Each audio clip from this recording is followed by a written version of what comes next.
Ladies and gentlemen, live from a stunning estate, it is the Tim Dillon Show. Thank you for joining us. We are here from Beverly Hills, California, in the middle of a nationwide quarantine in response to the pandemic of COVID-19, which we all know is fake. But we are doing our part, pretending along with everyone else that there is a disease out there called coronavirus and that people are dying from it. We know full well that everybody who's dying never existed and that all of the nurses and the doctors are actors hired by who? By Dr. Anthony Fauci, by Bill Gates, and Greta Van Susteren. I don't know. I'm just saying that maybe she's involved. And I learned this all watching Plandemic. Plandemic, the YouTube documentary from a thick woman, a thick older lass who looks like she flogs her children after she's had a few cocktails. Of course, the YouTube thugs, whom I respect, thanks for having us, capitulated to social pressure and yanked the documentary off.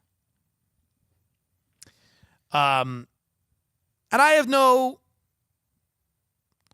never agreed with that method of dealing with misinformation, making it sexier by removing it. People want to hear what I just said. I started the show and I said coronavirus is fake. People want to hear that. People want to hear that there's an Orwellian plan that's in place. I think that is actually comforting. Instead of the idea that this is a chaotic period of time, it's a mess. Nobody knows what's going on. There is no plan, good or bad. Yes, people are going to use this crisis to accelerate things they wanted to do. You will leave this crisis with less freedom. You left 9/11 with less freedom. Every day you wake up, by the time you go to bed, guess what? You have less freedom. It's true. You're not paying attention to it because you're out. You're doing things. There's some credibility issues with the woman who did Plandemic, by the way. I don't care what you believe. I don't know what I believe. Is this being overstated, exaggerated? Probably. Do we know that? I don't know that. How contagious is it? How transmissible is it? I don't know any of that. I speak to doctors. I speak to some nurses. I don't know. Please stop messaging me Plandemic. Okay? Enjoy your life. Find a way to enjoy your life. I'm deadly serious about this. There's not much of it left. Figure out a way to enjoy your life. And it is not watching Plandemic. Is Fauci shady? Probably. He's been a government official for decades. They're all shady. They all make deals. I don't know what Bill and Melinda are doing. I don't know. I'm sure there's a good with the bad. I don't know if Bill Gates is Satan.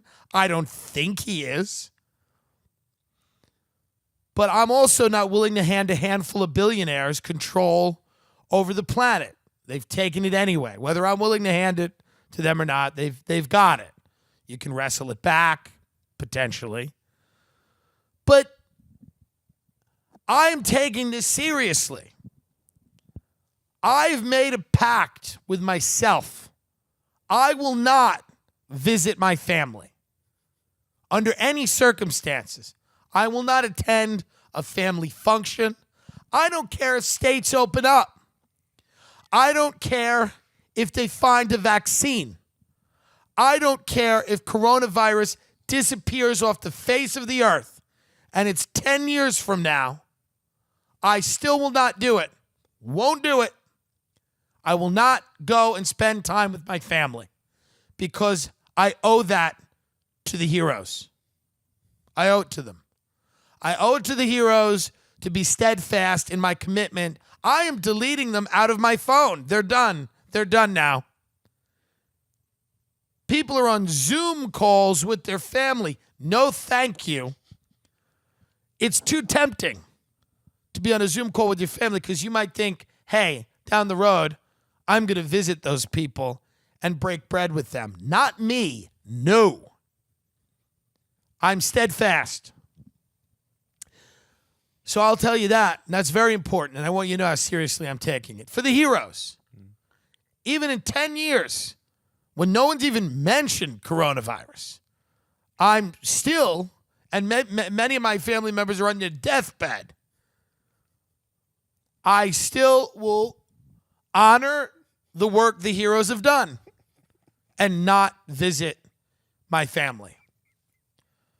I've deleted them from my phone. I've gotten rid of them because it is not safe.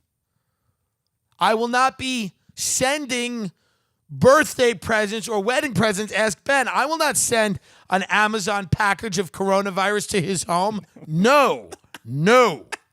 I won't do it. It kills me to not do it. It destroys me as a human being to not do it. All I want to do is give him a present for his wedding he chose not to have. I want to buy him a big whatever.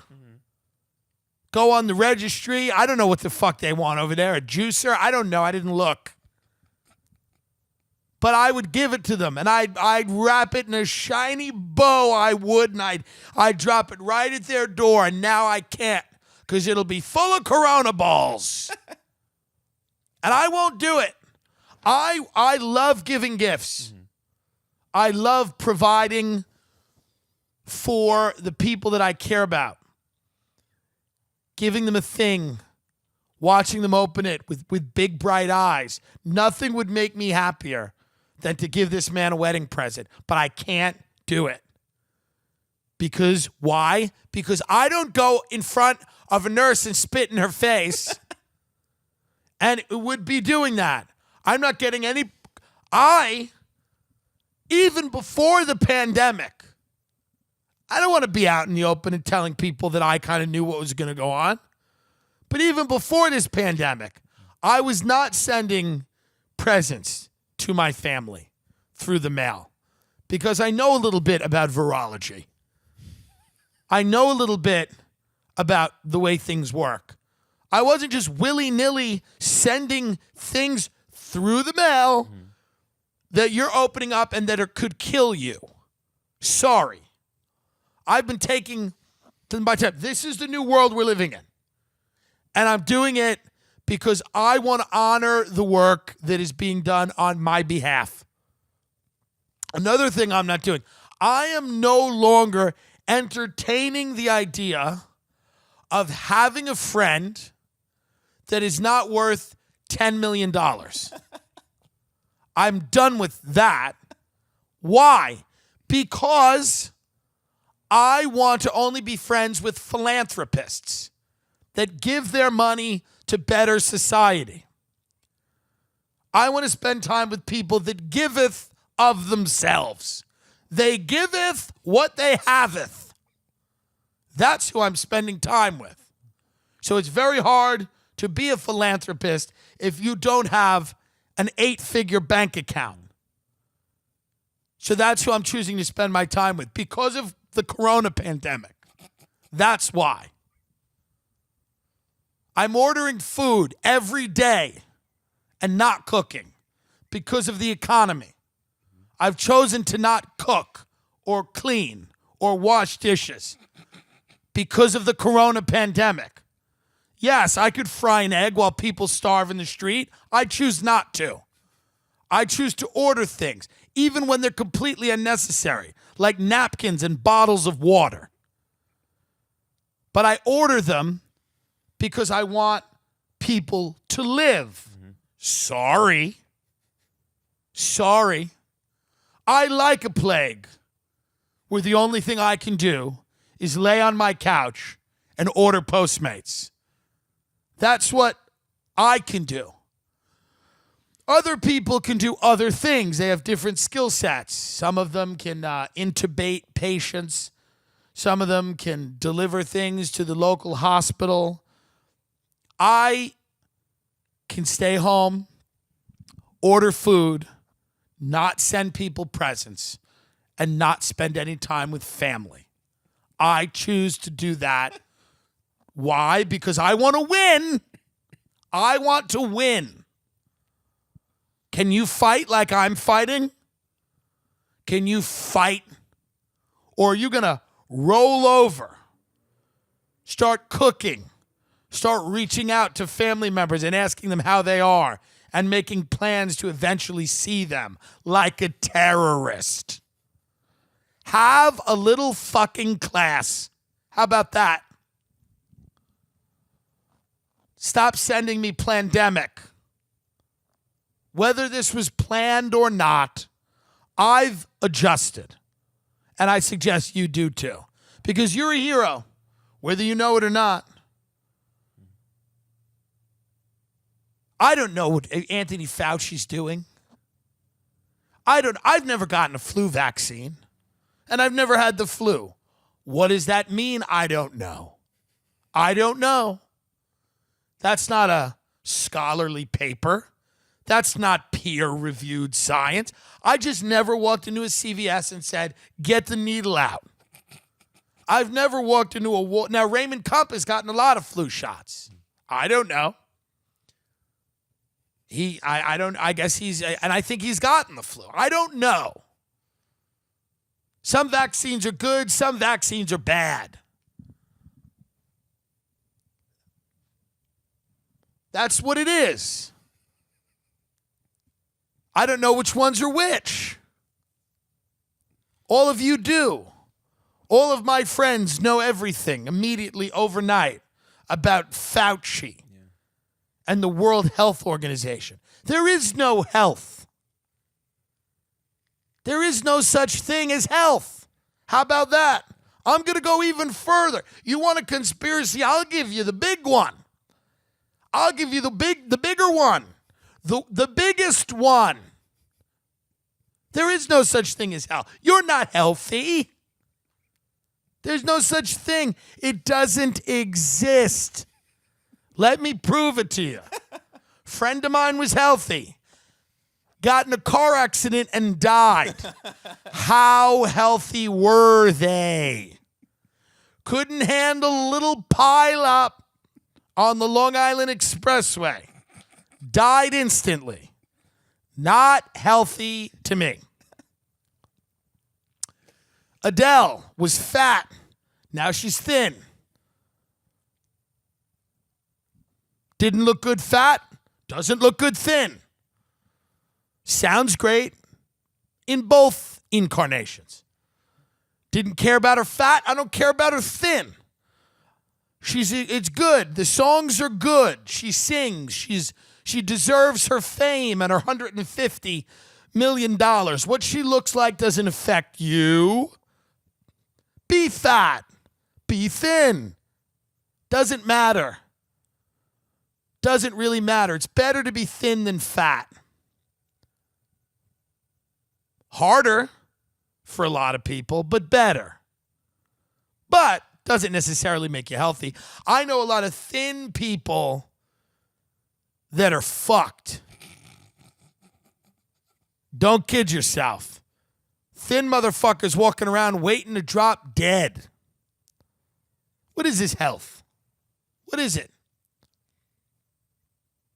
I don't understand what it is. You go to a doctor's office and they tell you, it looks good. Who are they? I subscribe to, I've never trusted Western medicine. When you start to get to a certain level of wealth and you live in California, you get very skeptical of Western medicine. I'm starting to connect with the tribes and many of the peoples that I feel are, like many white women of a certain means, age group, and denomination of money, I now am starting to think about chakras and energy and auras. It's not all bullshit. Okay? It's not all bullshit. You know, people are depressed and anxious in this country. And here's what people aren't going to want to hear. Here's what people don't want to understand. There is, and I'm going to tell you, this is going to sound controversial. People aren't going to like this. There's no such thing as cancer. You just have a bad attitude. Do you understand? Do you get it? You have a bad attitude. You're cranky. And you're negative. And that little ball of negativity becomes a cancer. You eat sugar and white bread all day. You crash. You think it's depression and anxiety. It's a bad diet. And then the pharmaceutical companies come in and then they try to save you with their medications. It's a cycle.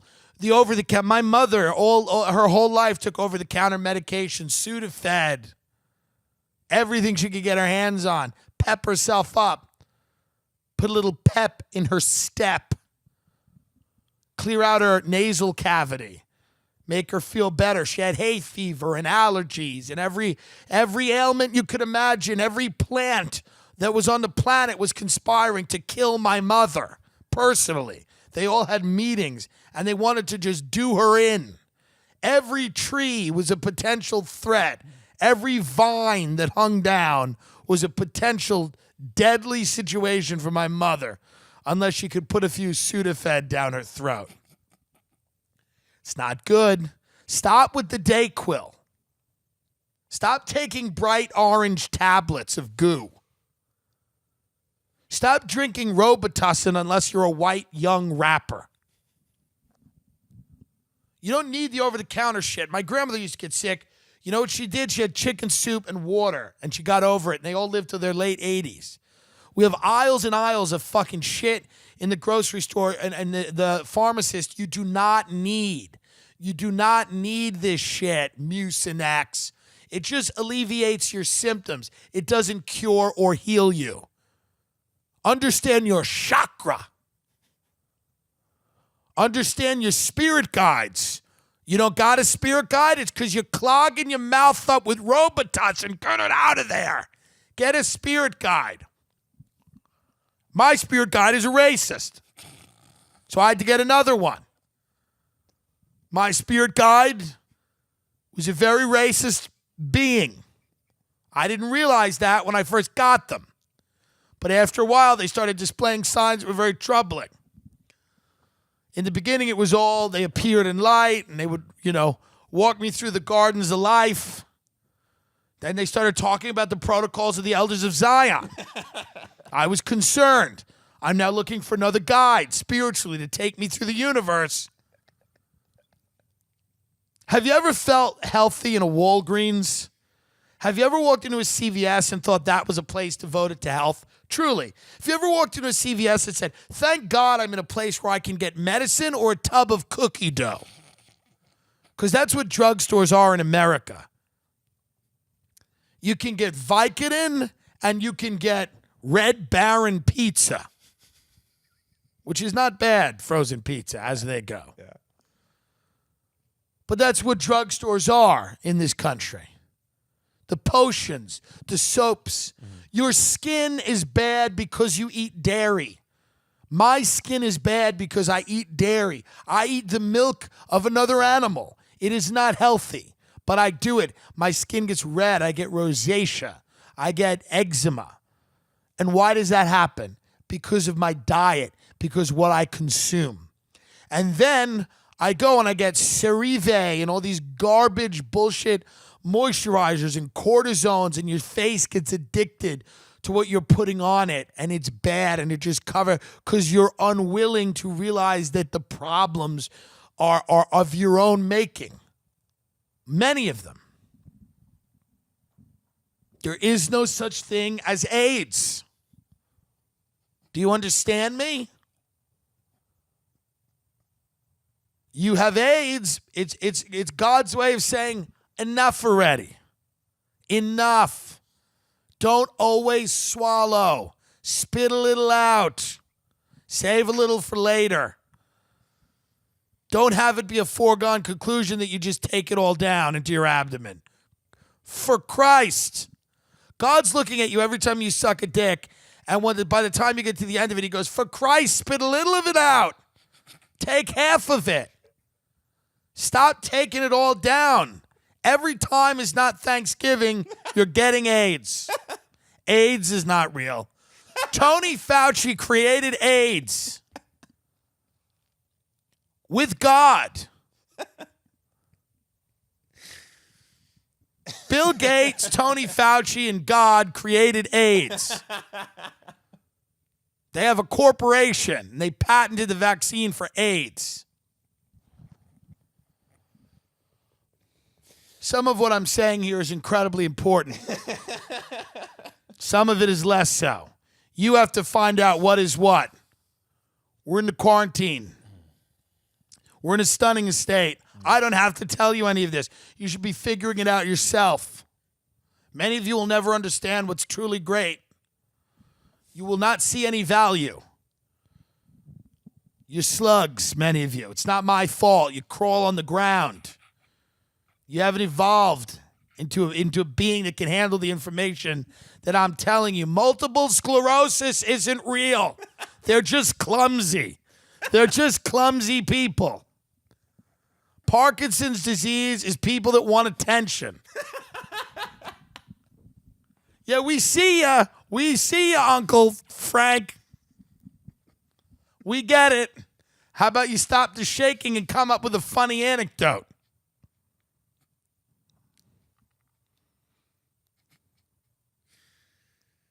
I've never met a pharmacist who I didn't want to kill. They're rude, thoughtless people. They think they're doctors. You're not. You sling pills in a fucking Walmart. You're nothing. Western medicine is a problem. I try to align my chakras. Who's your spirit guide? Mine? Yes. Shit. I'm trying to think. He's fucked. I'm not in touch with my spiritual You gotta side. align.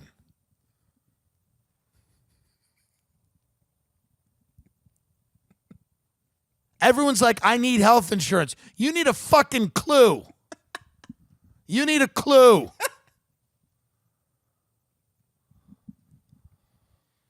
It's over. Stop trying to figure it out there. Pandemic, it's all bad. The whole thing's bad. Feeding your kids a bowl of garbage every day is bad. Yeah. And then wondering why they turn around and they bring a gun to homeroom. Maybe part of it is that you're feeding them a bowl of shit like my parents fed me. A bowl of sugar. Fast food, frozen food, ice cream, cakes, cookies, pies, tarts, big steaks.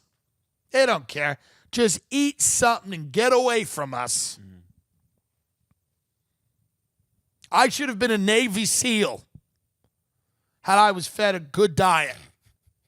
I would have been a Navy SEAL. But my parents failed. Don't fail your children. Everybody, you know that I love Magic Spoon cereal. It is a keto cereal. It is a low carb, low sugar, like no sugar cereal that simulates the experience you had when you ate cereal as a kid. They have lots of different flavors. They have a fruity cereal that is like Fruity Pebble. No, it's like Fruit Loops. There's a blueberry cereal, and there's chocolate, and then there's more of a vanilla flavor. Magic Spoon is great. And if you go to magicspoon.com/Tim Dillon, you are going to love the cereal. I mean, you're going to like it. I eat it. I'm going to try to message them and get like an Apple Jacks flavor. I'd like a fall flavor. But right now it's the summer. So the Fruity Pebble flavor and the blueberry flavor, these are killer. They're part of a healthy diet. Okay? So you can start your day with these. And if you like something sweet, you can even eat them at night as a treat after you have a keto or paleo day and you've eaten healthy and you need something that feels good. And again, people say, oh, it's a little pricey. It's pricey because the flavor, I think it's, what do they use? They use monk fruit. Like the way that they sweeten the cereal is with expensive extracts from fruit and things like that. It's not sugar. It's not added and processed. It's not garbage. And right now we're all thinking about our health. Everybody that I know is thinking about their health. We have to. We're in the middle of this fucking crazy, unprecedented time where health is now more important than anything else. So it's time to get healthy, but you don't want to give up all the stuff that you like. Some people love cereal. It's a great way to start the day. It's easy. It's a treat. Doesn't take a lot to make. Some people just can't, do the eggs every morning. They don't have the time. The kids running around. They want to. And even, listen, this is great to get your kids. If your kids love this type of cereal, feeding this cereal to your kids instead of giving them sugar is amazing. But I know it's a little bit on the pricier side. But again, what's the value in health? What's the value in being healthy? Right now, health is invaluable, which means you cannot put a price on it. You know what I mean? Isn't there a song, You Can't Put a Price on Love? I think so. Stop. Doesn't matter. Let's just move on. Okay. The cereal is good. It's tasty. And it's nice. It's something nice to have. Something nice to start your day with some cereal that is healthy and good. So here's what I want you to do right now. Right now. Pull the car over. Go to magicspoon.com/Tim Dillon, TimDillon. Grab a variety pack and try it today. If you use promo code Tim Dillon at checkout, you get free shipping.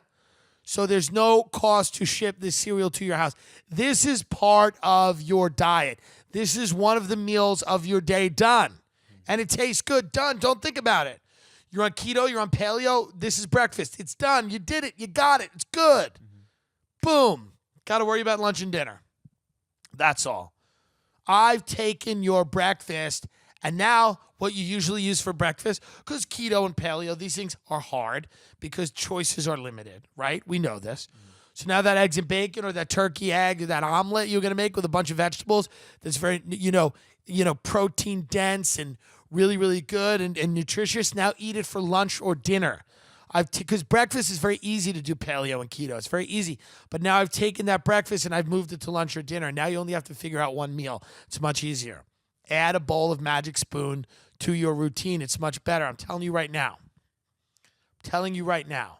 I've been using it and I've gained 30 pounds. That's a joke. I'm a comedian and that's not true. You understand? Comedy isn't true. It's funny. MagicSpoon.com/Tim Dillon. Try the cereal. Take a photo of yourself eating the cereal. Send it to me. And if you are attractive, I will repost. Thank you. I'm just telling you, it is what it is. If you don't want the vaccine, don't take it. Don't get it. If you do want it, get it. It ain't coming. We're probably not even going to get one. Everyone's worried about the coronavirus vaccine. It's probably not going to happen.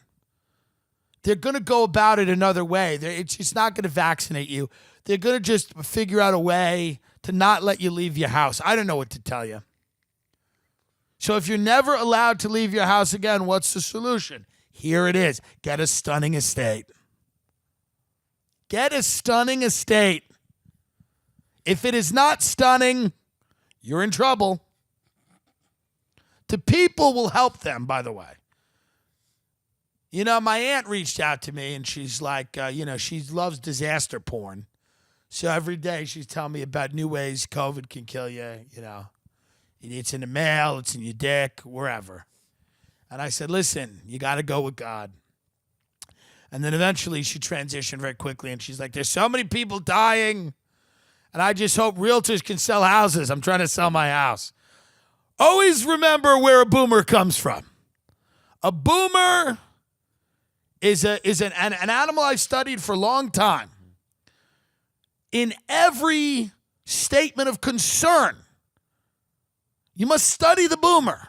Understand the way the boomer thinks. Watch the way the boomer moves towards the wine, away from the responsibility. His responsibility over there, away from that, towards the wine, towards the cigar, Ooh, a golf club. The boomer, in every statement of concern, there is cloaked self-interest. It is the boomers inherited the earth and lit it on fire and are now going, it's a little bit hot. It's a little bit hot and I don't like it. So when the boomer begins a soliloquy about disease and horror and famine or climate change, very soon after you will see how they are personally affected by it. And how they don't really give a shit about, and it'll be very quick. You just gotta pay attention to the boomer. To which I just say, go with God now. Respond to every text. Go with God. Go with God. Figure it out. Sorry.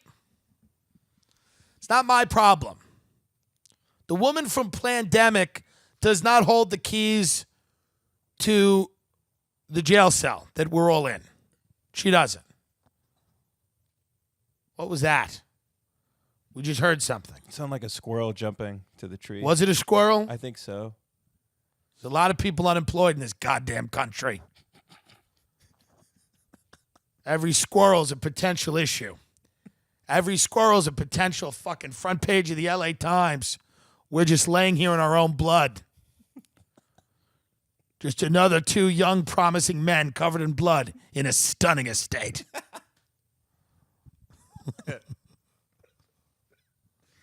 And they'll come in, they'll sell it. They'll sell it while we lay here, while we breathe and grasp for air, while our carotid arteries are still, spitting blood. They'll come right in here and walk around our dead bodies and take a look at the view. Mm-hmm. And they should. It's a circle of life. Adele is still fat, in my opinion. She needs to get thinner. What if it was like that movie Thinner, where Adele got thinner and thinner every year until it was uncomfortable? What if Adele in 6 months is just bones? Wouldn't that be hilarious? Yeah. It's fun to see fat people get very, very thin and then thin people get very, very fat. And people should do that. People should do that more. And I mean, where it's scary on both ends.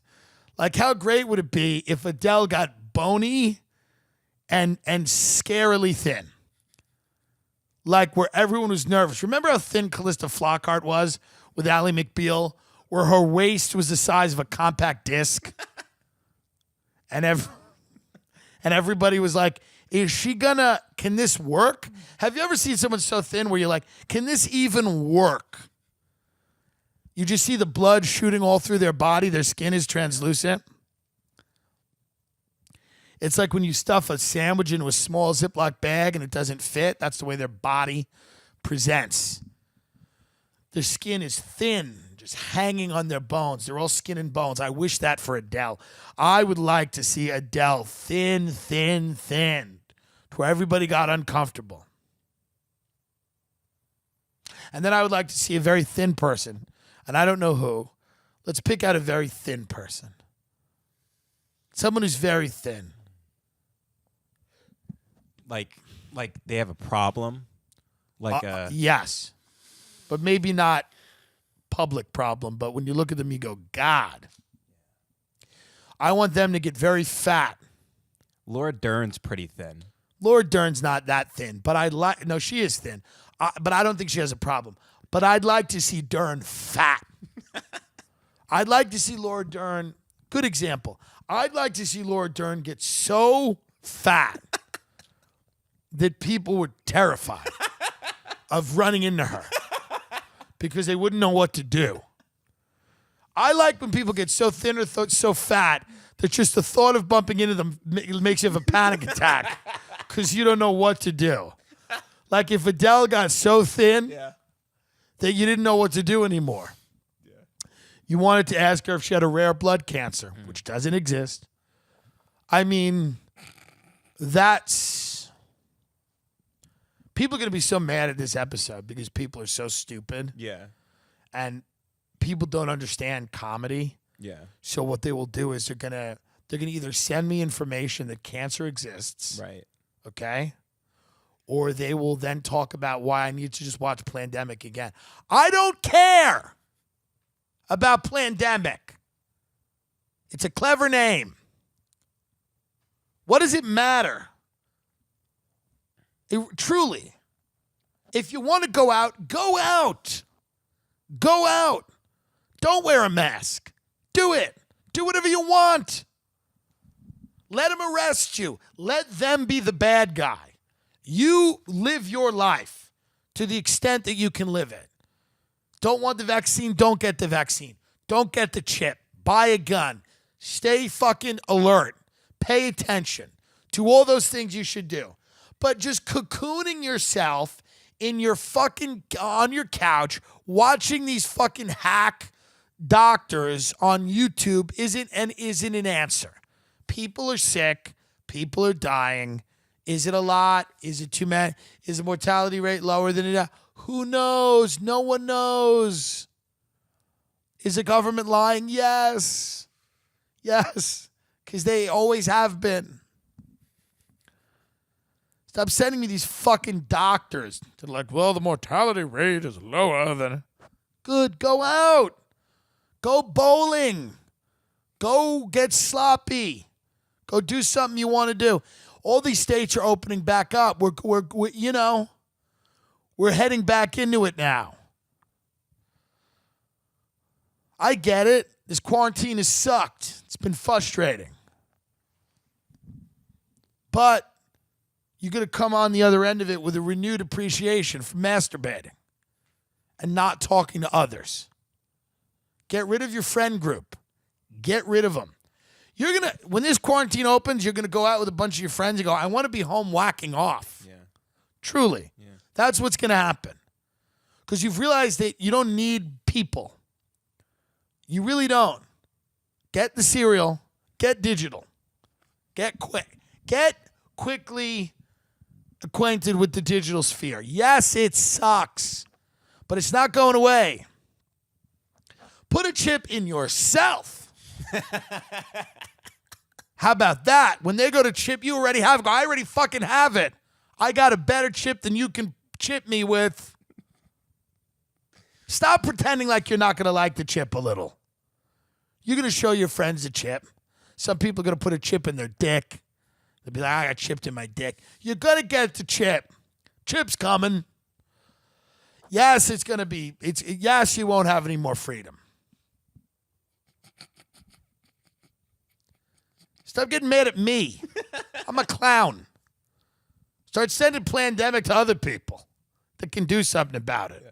What fucking me to do? Plandemic. What do you think I got to fight? I got 136,000 people on Instagram. There's dogs and cats with more than that. Send them Plandemic. Who do I fucking have out there? I perform in fucking slop houses. What do you want me to do? You're not wrong. You're not right either. There is no wrong or right. It's over. Things making sense over. When this quarantine ends, dress crazy. Wear a shoe on your head. Like that guy Vermin Supreme. Yeah. All bets are off now. You choose your future. Put a chip in yourself.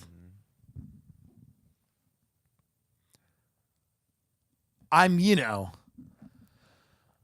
cautiously optimistic about our potential when we reopen. I think that people will potentially embrace the new economy, which of course will be, everything that happened will now just happen with 75% of it not happening.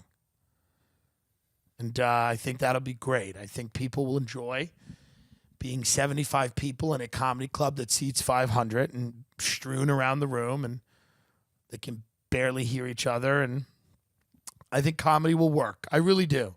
I think comedy will work with a small handful of people spread out in a large room. And I think that should happen as soon as possible. I think that's actually the best way to see comedy. I think comedy will happen. I think it should be outside with masks and gloves and temperature checks. Yes, I think that's the best way to watch a comedian with a mask on. I think the best way to enjoy a restaurant experience is to have a waitress dressed in a hazmat suit hand you a brownie sundae. It all makes sense. Don't tell me it doesn't. It's about time to go back to the woods, folks. Get the guns. Go to the woods. Keep the Wi-Fi. Until we can go back the way we were, it's pointless. It's pointless to do these half measures. We either open or we don't. We need to slowly open. I understand that. But the experiences have to be something like you kind of remember, you know? And they're not going to be. So I'm not doing clubs that are 25% full. I'm waiting for those clubs to be full. I'm waiting for people to feel comfortable going out, for people to come in and enjoy themselves.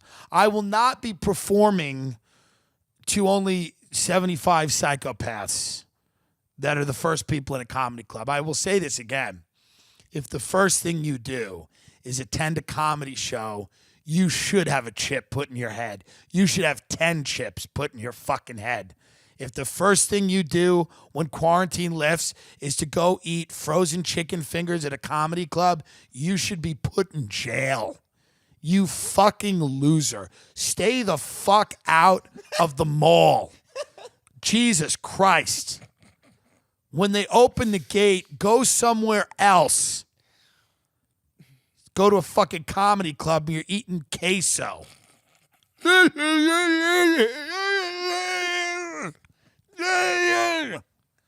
Get a fucking purpose to be on this planet, please. Enough.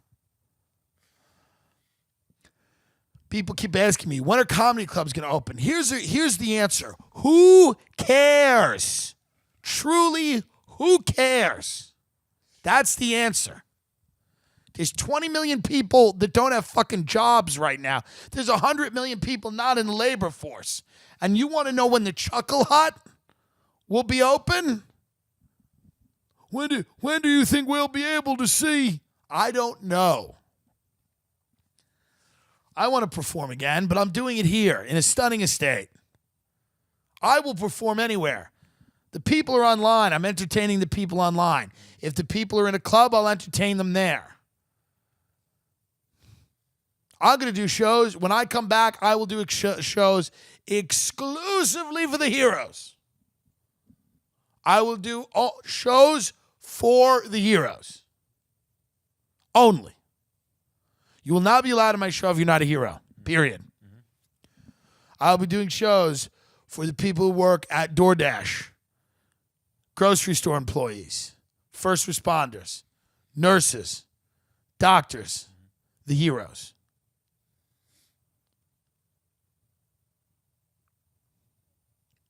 Only the ones that have died. Only the dead heroes. I'll be performing for the heroes that are deceased. And I will be paid. I'll be paid dearly. There will be no breaks on the ticket prices when we're back, by the way. You'll pay, and you'll pay dearly for this entertainment. Okay? I think we should charge you more. There will be no, if you come to my show, you will not be donating. No proceeds of your ticket will be going to anyone but me. They will not be going to a food bank. They'll be going to my bank. Just don't you worry about it. Don't worry. If you come to see Tim Dillon, you're not going to walk out unknowingly supporting nurses. You're going to pay me. And I'm going to spend the money how I see fit. Okay? So don't worry about that. I know there's a lot of people that are concerned right now. If they come and they buy a ticket to the Tim Dillon Show, what's that going to do? Is that going to put food in a food bank? The hell it will. The hell it will. Here's the thing with food banks. Why can't we just have Postmates deliver people food for free? Why do we need a food bank with a long line? It's demoralizing. Don't we have the technology, to just deliver people the food? I'm asking you, why is this happening? You're talking like a food drive, right? Where people go door to door and just drop off bags of groceries. Correct. Yeah. Why aren't we doing that? I don't know. I don't want to see the lines. It's depressing. Yeah. You know when you see the long food line? Yeah. It depresses me. You know?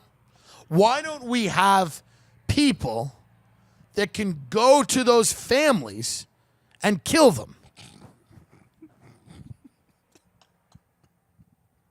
Humanely. Euthanize them. Why are we not offering in this country euthanasia right now? And I mean this very seriously. Why are we not offering to euthanize the portion of the workforce? We're America. We find a way to do it and win. We are America. Why are we not having people show up to your home with a needle and putting you to bed once and for all? Goodbye, Sleeping Beauty. Why do we make people suffer through the indignities of going through unemployment? Euthanize them. Is this not more humane? Do you know how hard unemployment is?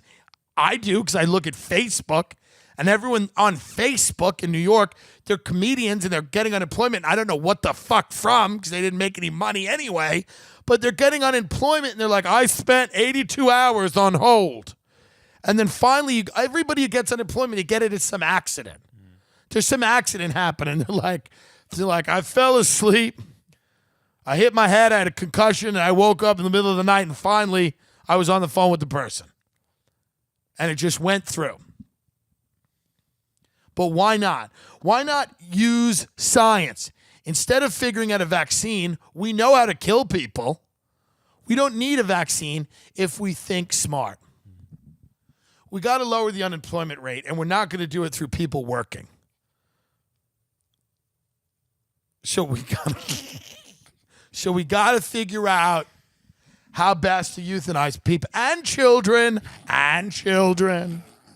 We got the whole family unit's got to go, because what are little Timmy and Tommy and Barbara and Muhammad and LaQuanda? I want to make sure I'm representing all races. What are all those kids going to do? Nothing good. You know, why not? And listen, why not return to, listen.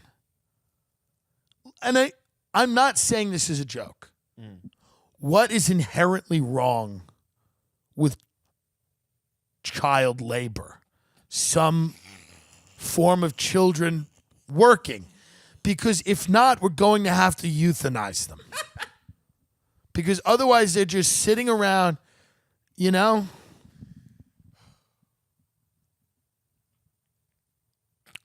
I have ideas. Leukemia is not real. It's kids that want attention, and many of them are pale. Get rid of them. I've had enough of them. Haven't you? If you're a kid and you don't have 10 million followers on TikTok, we're coming for you, and you're going back to wherever you came from. We can't support large amounts of people that don't pull their weight, which is children. In my head, I feel like there's guys outside that wanted to do a home invasion but are so entertained and fascinated by what's happening right now. They're just sitting there with loaded guns waiting for me to finish so they could come in here and shoot us in the head. But instead, they're listening right now to the gospel, as many of you are, because these are questions. These are real questions. I want to know when the important things about our society. When does karaoke come back? When can disgusting middle-aged divorcees go drown their sorrows in booze and sing Journey in a roadside bar? When can karaoke come back? Everyone has that friend now that's asking when something's coming back and it doesn't need to happen at all. You know? They're like, when's Midnight Bowling coming back? You know, where they light up the lanes? Yeah. It's like, what is your life? What is wrong? When's Midnight Bowling? When's karaoke gonna come back? When can you go to that diner in New York City where the waitresses sing? Shut up! I'm rooting for the virus. Call Fauci. Call Gates. They're right. Chip them all. I'm trying to fucking not get on this depopulation agenda. Stop asking about midnight bowling. When's laser tag gonna come back?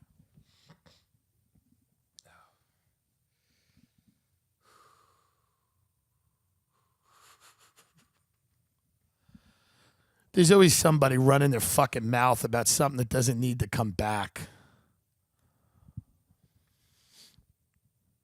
All the good things are things you can do for yourself. You know? Killing yourself. Using drugs and alcohol. Stimulating your genitals. You can do all of that yourself. Foster a dog. How about that? Foster a cat. Why does no one foster a cat? It's kind of hilarious. Be kind of fun. Do people foster cats? They do, but you can kind of just get a cat, you know. It would be funny to foster a cat, the idea of a cat, because a cat has no attachment to you at all. Right. Wouldn't it just leave, probably? Oscar tries to escape every day. Yeah. No one cares. Cats don't care about human beings. They hate them. That's why cats are the funniest animal. They hate human beings. They're disgusted by human beings. The way they look at them, they're like, why are you imprisoning me in your home? I hate you. I genuinely hate you. I like cats watching Tiger King. They're at least like, God, it's just we're fucked all across the board, huh? Doesn't matter how big and powerful we are. We're just... Nicolas Cage is going to be in the new Tiger King movie. Snooze. Dude, the real Tiger King is much better. You know, I mean, it's going to come out years from now. Nobody's going to care. It was a moment. We all had a Tiger King moment. I binged every episode. It's a quarantine. We're all going to have things from... White chicks are going to be like, when this is over, like white chicks are going to be like, how is your quar? How is your quar? James learned Mandarin, and I just baked rosemary focaccia bread all day. And we just cashed our inheritance checks. We had our financial planner fuck around with our trust, give us a little cash, went out to Palm Springs, sat around stargazing. We rented this Airbnb because I hate my life. And it's fun to pretend that I'm living another life. And you can get good deals on Airbnbs now. But I'll have to leave this Airbnb soon and go back to the nightmare that I've created for myself. A nightmare that at least proves entertaining for many of you. Thank God. I will participate. I'm getting very close to doing a Zoom comedy show, and let me tell you why.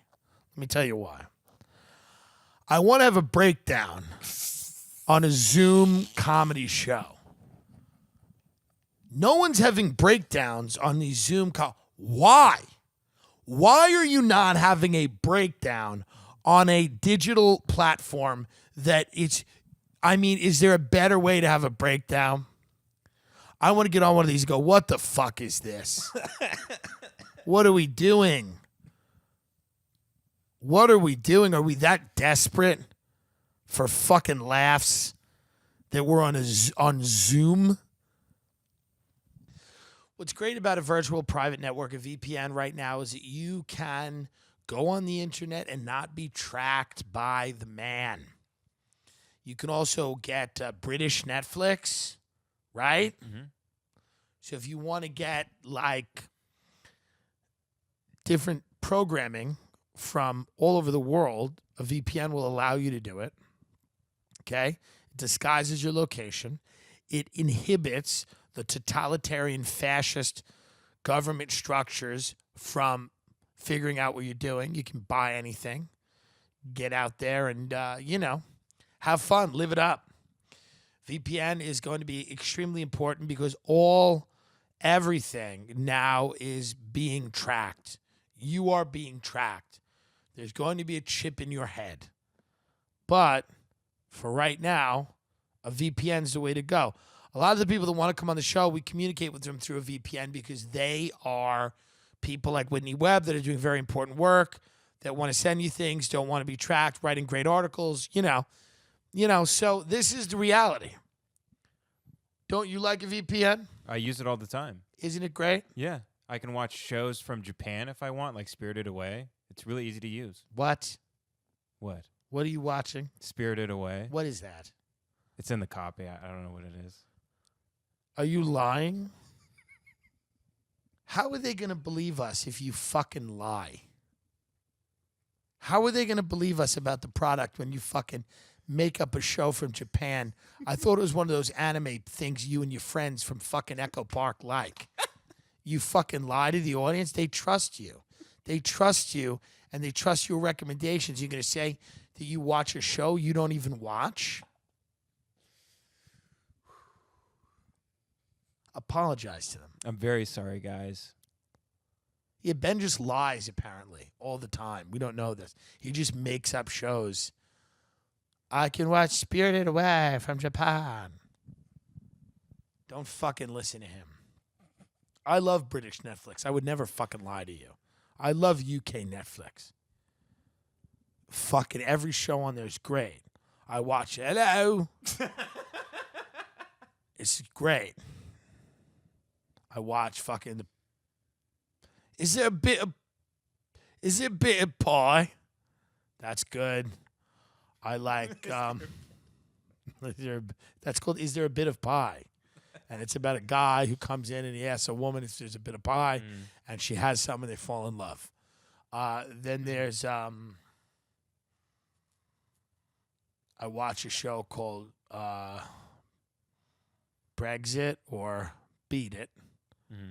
And it's where you either have to go Brexit or you have to jerk off. These are all on British Netflix. Yeah. So watch that. But it's good. Listen, it's fun to steal things. That's really what it comes down to. It's fun to break into stuff and steal stuff. So if you have a VPN, you can steal because you're not allowed to access these different entertainment services, and you can watch shows from all over the world, and that's kind of fun. You should do it. You won't get tracked by the government. What is the deal here? What is the thing? Just tell me what it is. I don't want to. ExpressVPN.com/Tim Dillon. ExpressVPN.com/Tim Dillon. If you need a VPN and you enjoy my show, this is the way to support me and privacy. If you value privacy and freedom and like the show, this is the move, right? If you value privacy and freedom, ExpressVPN, ExpressVPN, ExpressVPN. If you want to watch things from Japan, ExpressVPN. You can have anything. Buy drugs if you want. If you can handle them, don't develop a problem later in life. ExpressVPN. Enjoy legal-aged porn. Don't be bad. Use the VPN to watch British Netflix. The worst jingle. It's the worst. It's not. It's truly not. It's the worst. No, it is not. No, it is not. If you listen back to it, it's pretty good. All right, go do that, folks. How long have we done here? We're at 50. 50. Use the restroom, but I'll stick it out for another 10 minutes because I care about my audience. You watch Plandemic again. I know somebody's going to tell me, well, actually, you got to watch it. If somebody told me, hey, Fauci created AIDS, I go, yeah, it's not good. I mean, hey, like at a certain point, folks, at a certain point, when you know what I know, who do you think you're sending any of this to? Get the archives. Get on the Patreon. Been there, done that. Yeah, they're bad. I get it. Yeah. They've done some naughty things. The rulers. Some of them are bad. Some of them are worse. Some of them are good. You know? All I do. I mean, Ben, I saw this video of a monkey grabbing this girl and dragging her away. And Ben told me, What did you tell me? Pedophiles are training monkeys to kidnap kids, so they ride little motorcycles and then grab kids and run away with them. Every day on this planet is another horror. I mean, every minute, every waking moment of this existence is another horror that cannot be described. How can we still put this into words? How do we not walking around screaming all day and throwing ourselves on the floor? How can we still manage words? Is that true? Is there anything verifiable I don't know about if that? it's true, but someone told me that like human traffickers are using like monkeys now to grab kids and go away with them. I mean, I haven't done a real deep dive on it, but that's what I've heard. Imagine the guy at the meeting that brings that idea up, and then everybody just looks at him like he's a fucking god. Everybody looks at him like he's when Wolfgang Puck decided to put goat cheese on pizza, not mozzarella cheese, and everybody doubted him at first, but then they were like, fuck. Yeah. You know? Somebody's like, we thought you were crazy. And then all of a sudden, these goddamn kids started showing up with monkeys. And we were like, God. Imagine a human trafficker being like, when did things turn around for you guys? Well, when we started using primates. It was getting pretty bad up until then. We were getting arrested. Mm-hmm. Even our kingpins, like Jeffrey Epstein, were getting killed in their prison cells. I mean, is the next Jeffrey Epstein going to be a gorilla? Is that the logical conclusion of this when we walk this out? Yeah. It would be great to see animals start participating in the sex trade. Do you think the monkeys know what's going on? That's another question. Yes, we're talking about monkeys kidnapping children for the purposes of human trafficking. This is a news show. We're doing the news. This is literally the news now. I don't know what bird that is in the back, but I'm going to go out and I'm going to fuck it to death after this. Birds never get raped. Every night, this bird. Birds are never raped. Every night, this bird, right? What is it? Every night. I think it's a mockingbird. What rapes a bird? Nothing. See, I used to do this on the podcast, and then I would try to make these things into bits on stage. But now that there is no stage, I just literally am left with the idea of I'm going to Google later, do birds get raped? Yeah. Other birds, maybe? Or like a snake, maybe. A snake raping a bird? I mean, probably not like, you mean like raping it? Like raping it? Like holding it against its will and fucking it? Isn't that what rape is? I mean, probably just other birds, right? I don't think anything else. I've seen monkeys fuck frogs. Like they use them like fleshlights. They open a frog's mouth and jack off with the frog. You're now to be silent for the rest of the episode. You've hit your quota. You've talked enough. I've seen monkeys use frogs like fleshlights. This is the fucking corners of the internet he spends his time in. You should be watching Plandemic! What would be great is if we ended the show if I just crawled into the fire.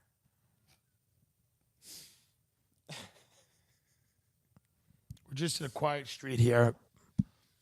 Next week is our 200th episode of the Tim Dillon Show. First starting, of course, as Tim Dillon Going to Hell. Tim Dillon Goes to Hell. What was it? Tim Dillon is Going to Hell. Yeah, Tim Dillon is Going to Hell was the original show. We started with the great Ray Kump at Gas Digital in New York City in the East Village under the tutelage of Louis J. Gomez and Ralph Sutton. I'm friends with them both to this day. And when did we start? 2016 summer? Yeah.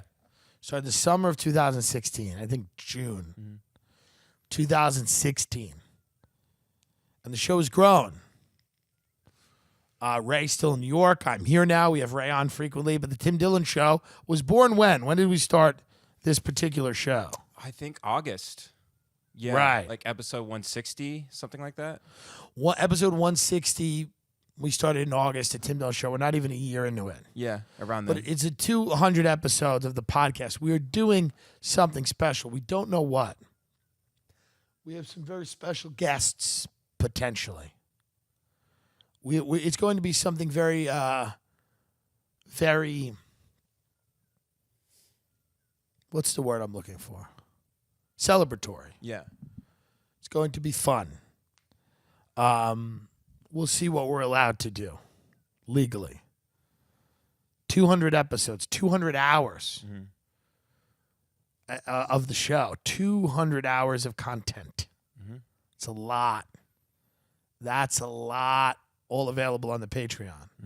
It's a truly amazing time. We've watched the show give birth to the climate we're in now to a degree. I mean, we've been a show that is focused on the darker elements of human nature. That's where a lot of the comedy we do comes from. And now, you know, we focused on the idea that we were going to live in some fucking dystopian nightmare reality where Ellen DeGeneres would be broadcasting from her room and then we'd all be in martial law. And, well, here we are.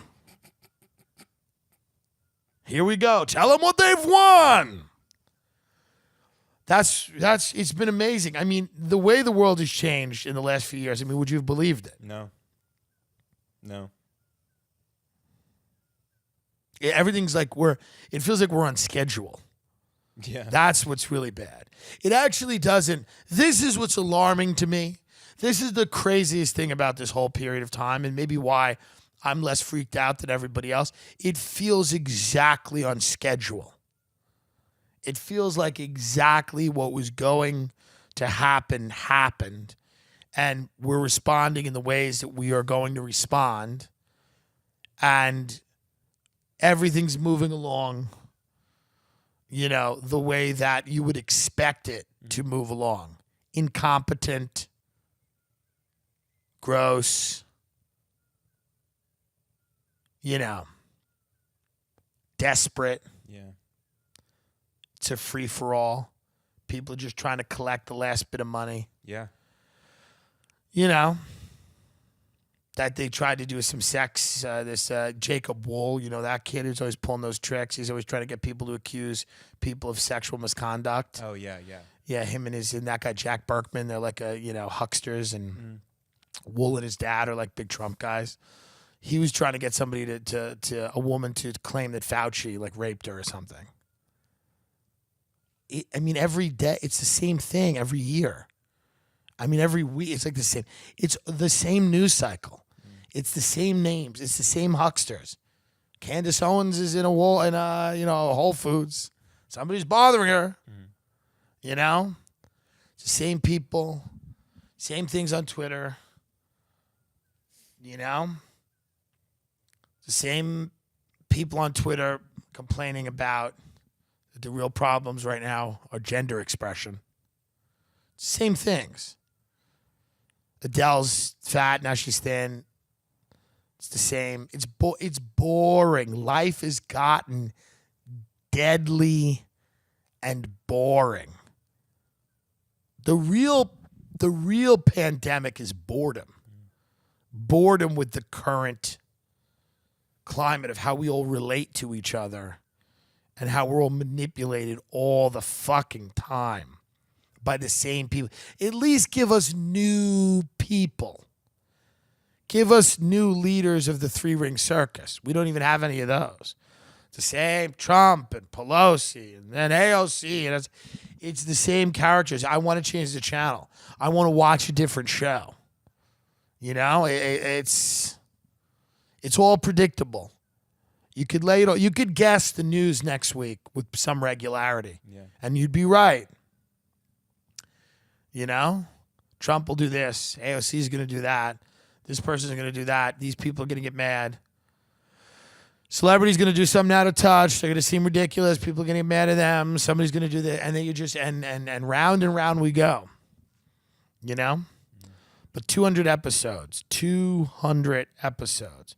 Maybe Johnny Gosh will come on the show. How great would that be?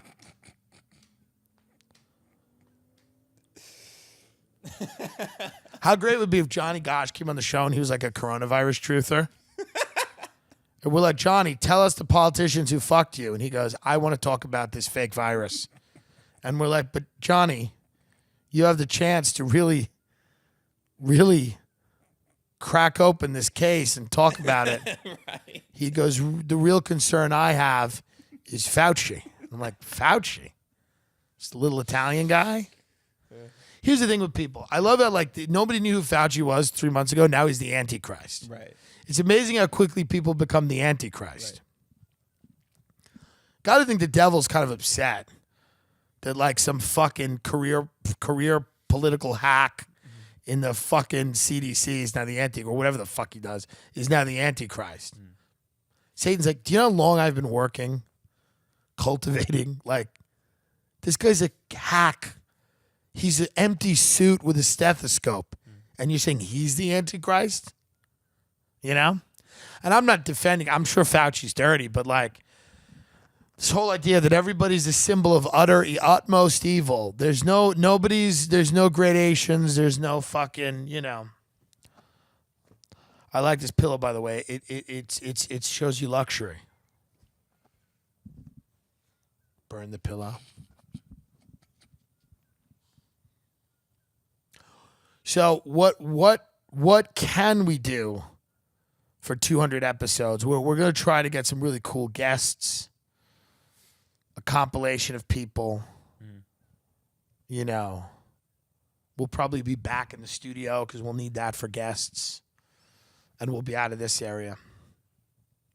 You know, we thank you for listening. If you're a supporter of the show, we appreciate it. We appreciate everybody on Patreon, everybody who just listens to the show. If you can't afford Patreon, 4 episodes a month are always free, you know, 1 episode a week. We appreciate everybody that buys tickets to the live stand-up shows, that buys the merch, which is still available. The link is on Instagram. We get it. It's tough times right now. If you can't buy any of that, don't worry. There'll still be a shitload of free entertainment videos, YouTube, things like that. If you want to pay, you'll get more. It's all about what you can do, what you can't do. It's a comedy show. It should make you laugh. It should be funny. It should occasionally make you think, you know. You know, this is not a medical advice show.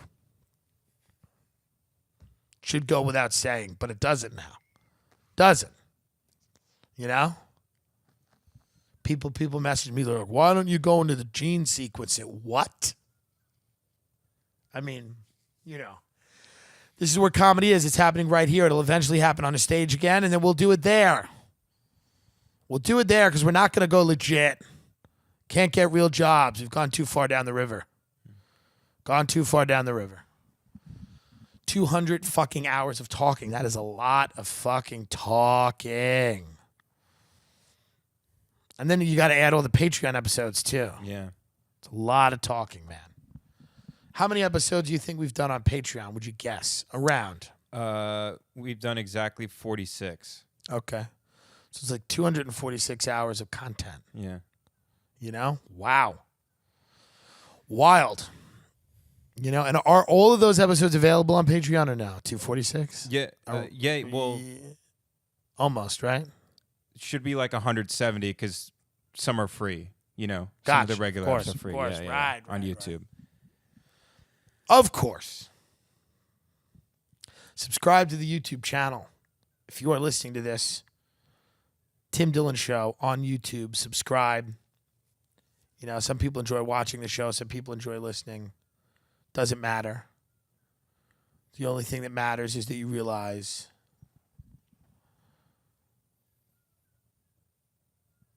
that strep throat is not real. It's your kid trying to get out of school. Conjunctivitis isn't real. Smack them. Send them back out.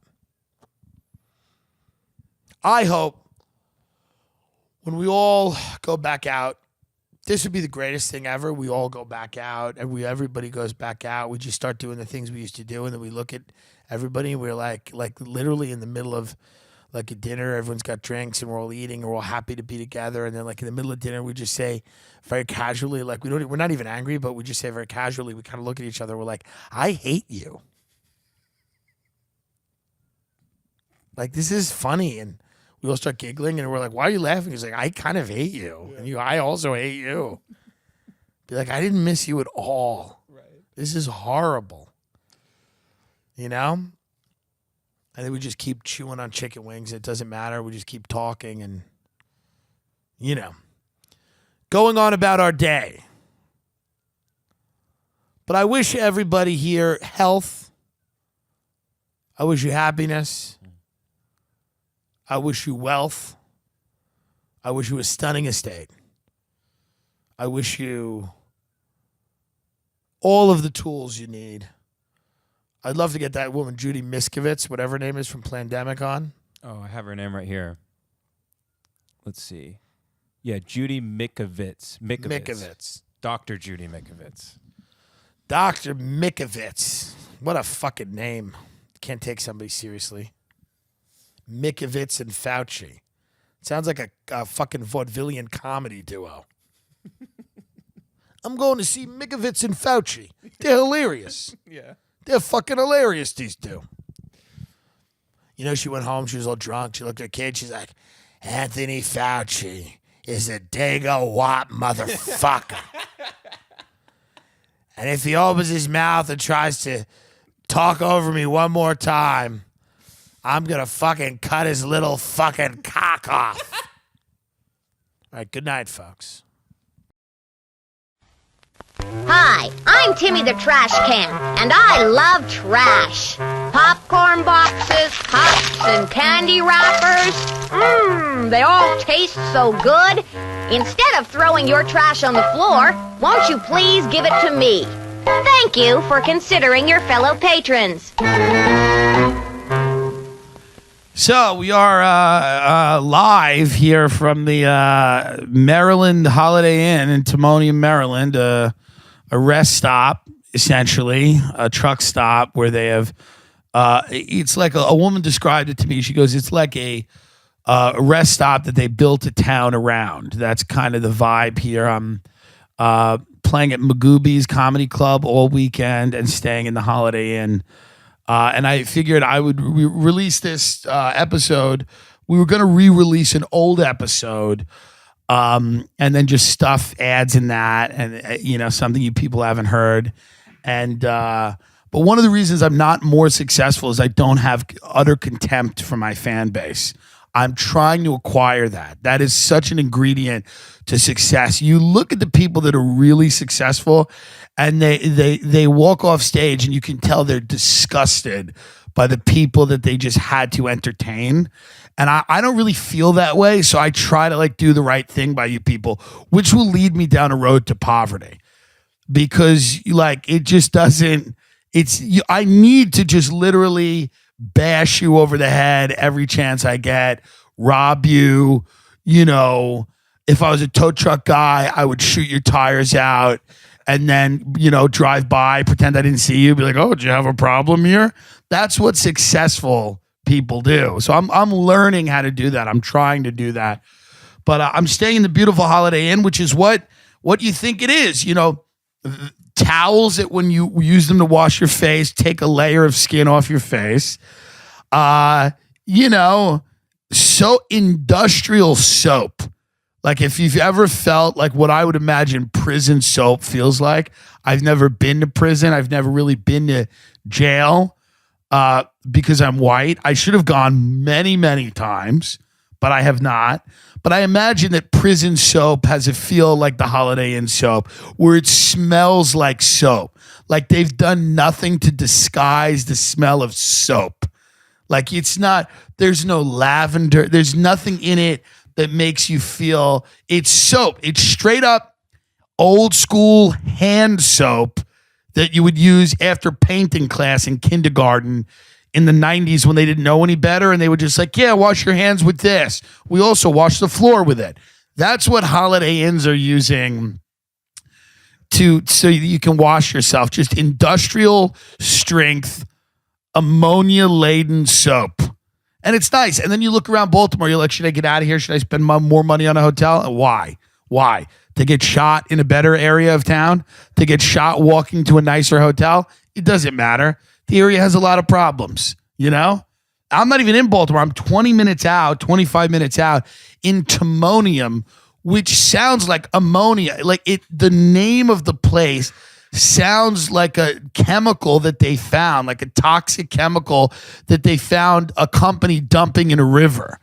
That's what it sounds like. It's like, oh yeah, well the babies were born with real issues because they were dumping timonium in that river for so long and nobody knew. That's what it feels like. And then you look at the people and you're like, yeah, that may be what it is because it's got a real interesting feel here. What did you say, Josh? Josh is a local comic. He's helping me record this podcast. What did you say another comic said about these people? We won't say who the comic is, but he said he's like, I feel like I'm performing for people that work at Home Depot. And I was like, no, you're performing for people that aspire to work at Home Depot. Yeah, they would love to have that orange apron and be like, I did it.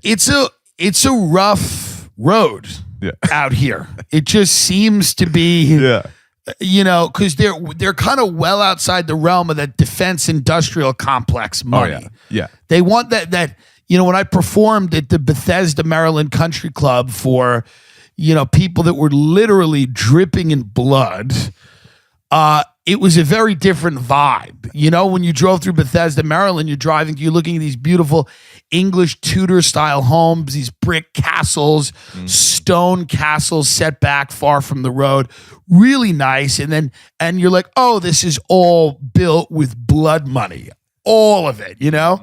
But this area, you're like, man, this could use some blood money. This could really use something. Like these people were disappointed when they couldn't go to Iran. I think half of these people were excited as fuck about the draft. They were like, I'm psyched. I get to go to Tehran and maybe get killed. Fuck yeah. I hear Tehran's pretty nice. Yeah, they were so happy. And then we averted war and they were so upset. And they're just sitting there like, fuck. I was so close. So many of my friends, nobody really wants to admit this. We need like 6 wars right now. With the amount of people we have selling CBD oil, we need war. A lot of war. And I mean, this is unpopular to say. People won't like this. I'm against war as like in the sense that I'm principled and I don't want people to die. However, let's look at the numbers. We got to get rid of a few of my friends need to go to the desert and get shot. That's the way it is. And that's an uncomfortable thing to say, especially to them. And I've said this to them when they've asked me for advice. I'm like, the reality is you need to get shot in the desert because with so many people that I know, the best version of them is a flag on a mantle. Like they're just dead. And they can inspire future generations of people. Yeah. I remember going over to my grandfather's house. They just point to a flag on the mantle and go, Uncle Gerard gave it all. And as a little kid, you just kind of remember that. It makes an impact on you. It's so, I mean, now we're going to be like, Uncle Gerard sells CBD. It's much better that he's a hero. Yes. Who knows what he did there? Probably committed rampant sexual assault and then fucking got killed in friendly fire. But it doesn't matter. It doesn't matter that he killed himself or his friend shot him in the night because who knows? You still get a flag. You still inspire generations of people that are, and that's the thing that nobody wants to talk about. Nobody wants to admit that we need a war. We need a war, or we need to shave some numbers off. We've got too many people wandering around that really have no clue as to what they're going to do. And there's people listening to this show right now that say, I'm one of those people. And the reality is I'm saying to you very nicely and very reasonably, the best thing you can do for your friends and your family is go get killed in Iraq or Afghanistan or Iran. Don't go, by the way, don't go and then come back with PTSD and get a pit bull and be homeless and set up a tent and then I'm supposed to contribute to you. I don't want that either. We're not looking for that. Yeah. What we're looking for is you got to go and you got to not come back. That's the reality. A lot of my friends, you have to go and not come back. Well, you come back as a flag. That's what you That's do. what you come back as. Yeah. You come back as a flag. You come back as somebody that's, or you just come back and you're happy and it's fine. I'm not trying to deal with people that are like scarred. My friend was a Marine. He went there. Yeah. He probably killed a bunch of people, and he's really a nice guy. He's fine. And he's a cool dude. And I'm not into the flashbacks and the like dark persona.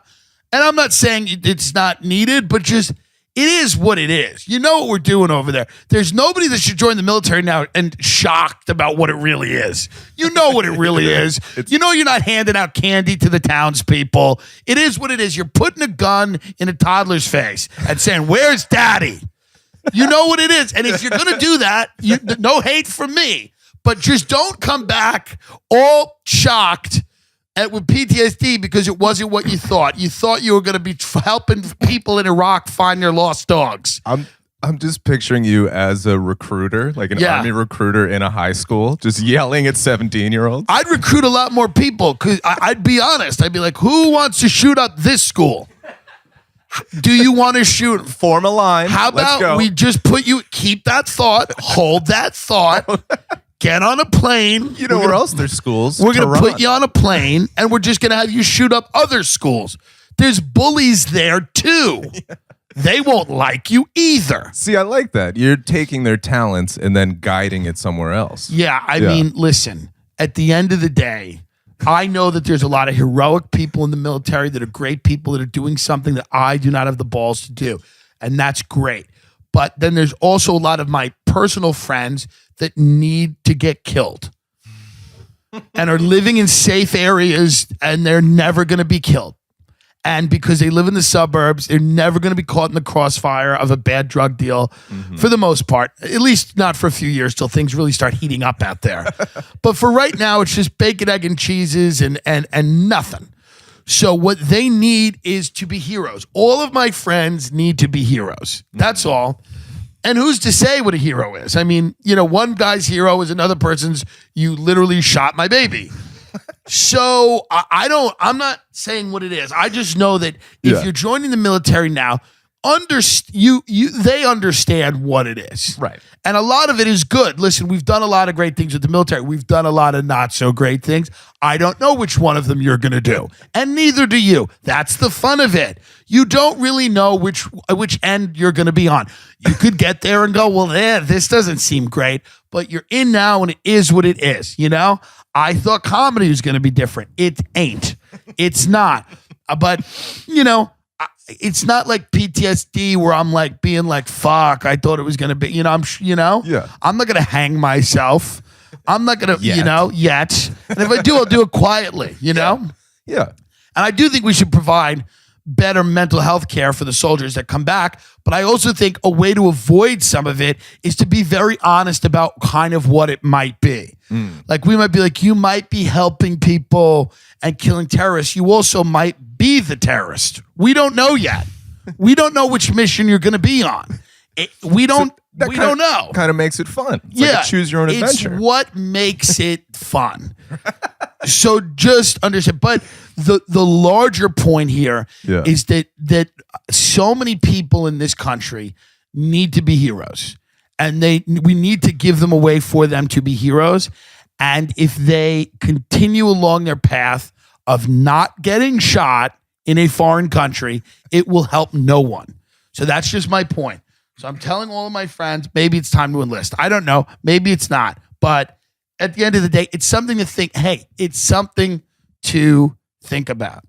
I just moved. I got a new apartment. I'm in the Hollywood Hills, but I'm not up in the hills. I'm on like a hill on the way to the hills. It is nice. It's fine. And the parking situation is very, very bad there. And they tow. I don't know if you guys have ever been in an area where they tow people all the time. They just tow.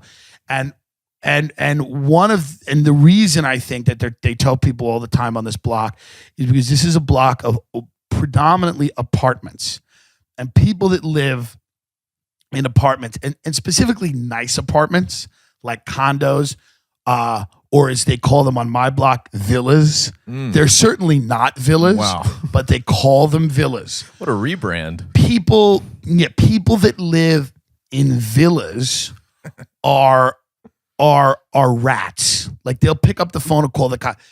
People that live in big estates and mansions they're not paying attention. They're barely home. They're relying on their staff to really inform on the poor fuck who parked his car where he shouldn't have. But people in a pretend villa or a high-end apartment that they can't afford a house, and maybe they don't have it because they don't have any children, and they're just angry. They're angry because they're above the people that don't have the money to live in the villa, but they're far below the people who live in an actual home with an actual family and have so these people pick up the phone every chance they get to call the management company or the police. They are rats. They're just angry. They'll do it. And I could see them. They look through their little windows with their beady eyes. They're all little ne'er-do-wells. And they probably, they make a decent income compared to fucking Timonium. But compared to LA, they're constantly in the shadow of real wealth. And it makes them angry. Literally in the shadow. Literally in the shadow. There's houses on the hills that literally just look down on them. People in Maseratis cutting them off every day. 15-year-olds with YouTube channels grossing more money than they'll see in their life, Hot chicks just walking around taking selfies, selling their pussy on the street for millions of dollars. And these people in villas, these stupid little villas, just waiting to call the cops on somebody because it's 7:01 and it's time to tow this fucking car. And they I'm sure they look out their window and enjoy it. They enjoy it. They enjoy watching it get towed. They like it. They like rules. Is that their only ownership? They're just like, that's my parking lot at the villa. Yeah, I think they just are in love with rules because the middle, like people that get to the villa level in life are rule followers for the most part, unless they started at zero. And then, the apartment villa level's like, whoa, good for you. Like if you start in a closet getting burned by cigarettes by your foster mother. You want to be in the villa. And then you're passed around all the uncles. And but getting to the villa is a fucking good for you. Mm-hmm. But a lot of people that get to the villa level, and I don't mean real villa, we're talking about fake apartment villa, mustard yellow, stucco, whatever, those people are rule followers. They played by all the rules and they got nothing. And you can hear it. You'll hear it when you talk to them. There's an anger under their voice. There's a biting anger because they got the good grades and they got into the good school.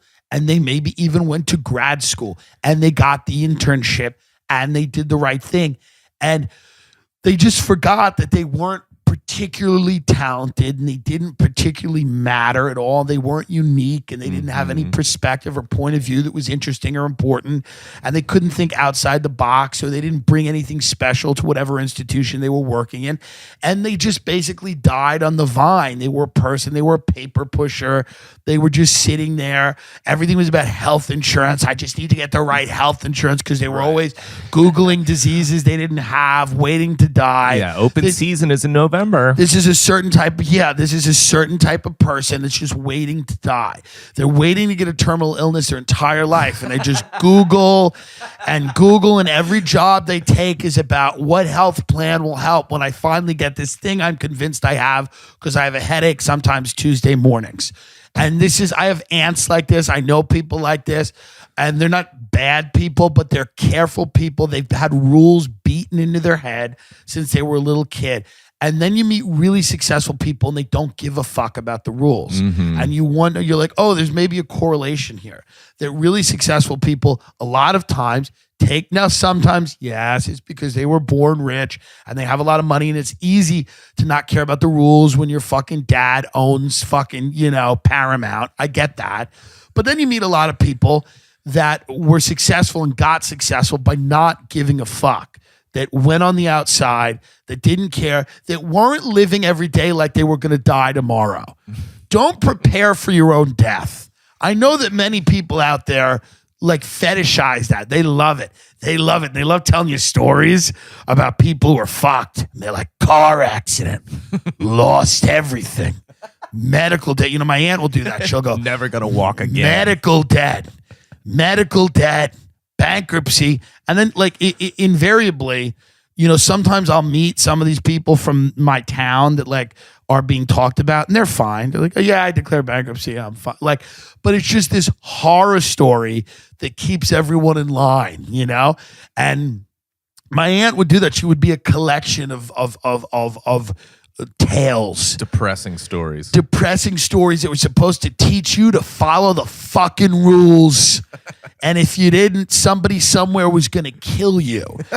You were going to die or you were going to live in agony and pain if you didn't follow the fucking rules. That car is supposed to be out of here at 7 p.m. Yeah. And it's just like, these are the rule followers. And the rule followers they're shocked that they don't get further because they've done all the things that they should do. They've checked all the boxes. They've dotted the I's, they've crossed the T's, and in that process, they've forgotten to bring anything new or particularly valuable to the table. They just don't. Just status quo through and through. Status quo, they're doing the job that a lot of other people can do. They'll even tell you this sometimes. They'll pride themselves on it like it's a mark of achievement. That they're like, a lot of people can do this job and I'm doing it. It's like, well, no, that's not the move, is it? Right. But they love rules and that's why they love school. They love college and they love healthcare. They love having healthcare and they love it. And they're like, other people don't. They're just like, I'm just waiting to die. They're like, I'm just waiting to get in this car and have a semi wipe me off the fuck because meanwhile, healthcare doesn't even cover that. By the way, if you do get any of those things, they won't even cover it. So it's kind of, the healthcare industry is like, it's organized crime. Like, no matter what kind of healthcare you have, you're probably fucked if something really horrendous happens. This episode of the Tim Dillon Show is sponsored by Blue Chew. Guys, remember the days when you were always ready to go? Always ready to go. You know, before Me Too. I'm kidding. Remember the days when you could adequately perform for your partner? Remember those days when your penis got rock hard? Those days when you had a dick and you had hope and you had the potential to maybe get a job that didn't hate and they paid you money and you were going to move and you were going to leave your town and buy a beautiful home and have a family and you know, remember those days when you thought you had hope? Remember those days? Remember that back then when you had a hard dick and you woke up in the morning and your hangovers didn't really bother you and you could handle your booze. Remember those days? You could smoke a joint without thinking about smoking another one in the middle of the day while you were at work. Remember those days? Remember those days when you weren't horribly addicted to heroin? Remember those days when you weren't literally barricading your mother in her fucking bathroom because she was afraid of you and you steal her car and go to the city to try to get some dope? Remember those days? Well, we can get you back there. You can go back to those days before you let the demon that lived inside you take over. Before you started sucking dick for heroin in a supermarket parking lot. Okay? Blue Chew brings you the first chewable with the same FDA-approved ingredients as Viagra and Cialis. You can take them anytime, day or night, even on a full stomach. And since they're chewable, they work up to twice as fast as a pill. So you can be ready whenever an opportunity arises. Whenever an opportunity arises. When somebody wants to fuck, they want to fuck.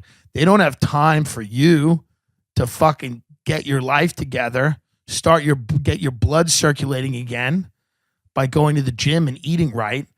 They want you to chew some blue and get to business. But do you remember those days? Remember those days when you're always ready to go? When your mother and father looked at you and it wasn't with pure disgust and fear? Do you remember those days?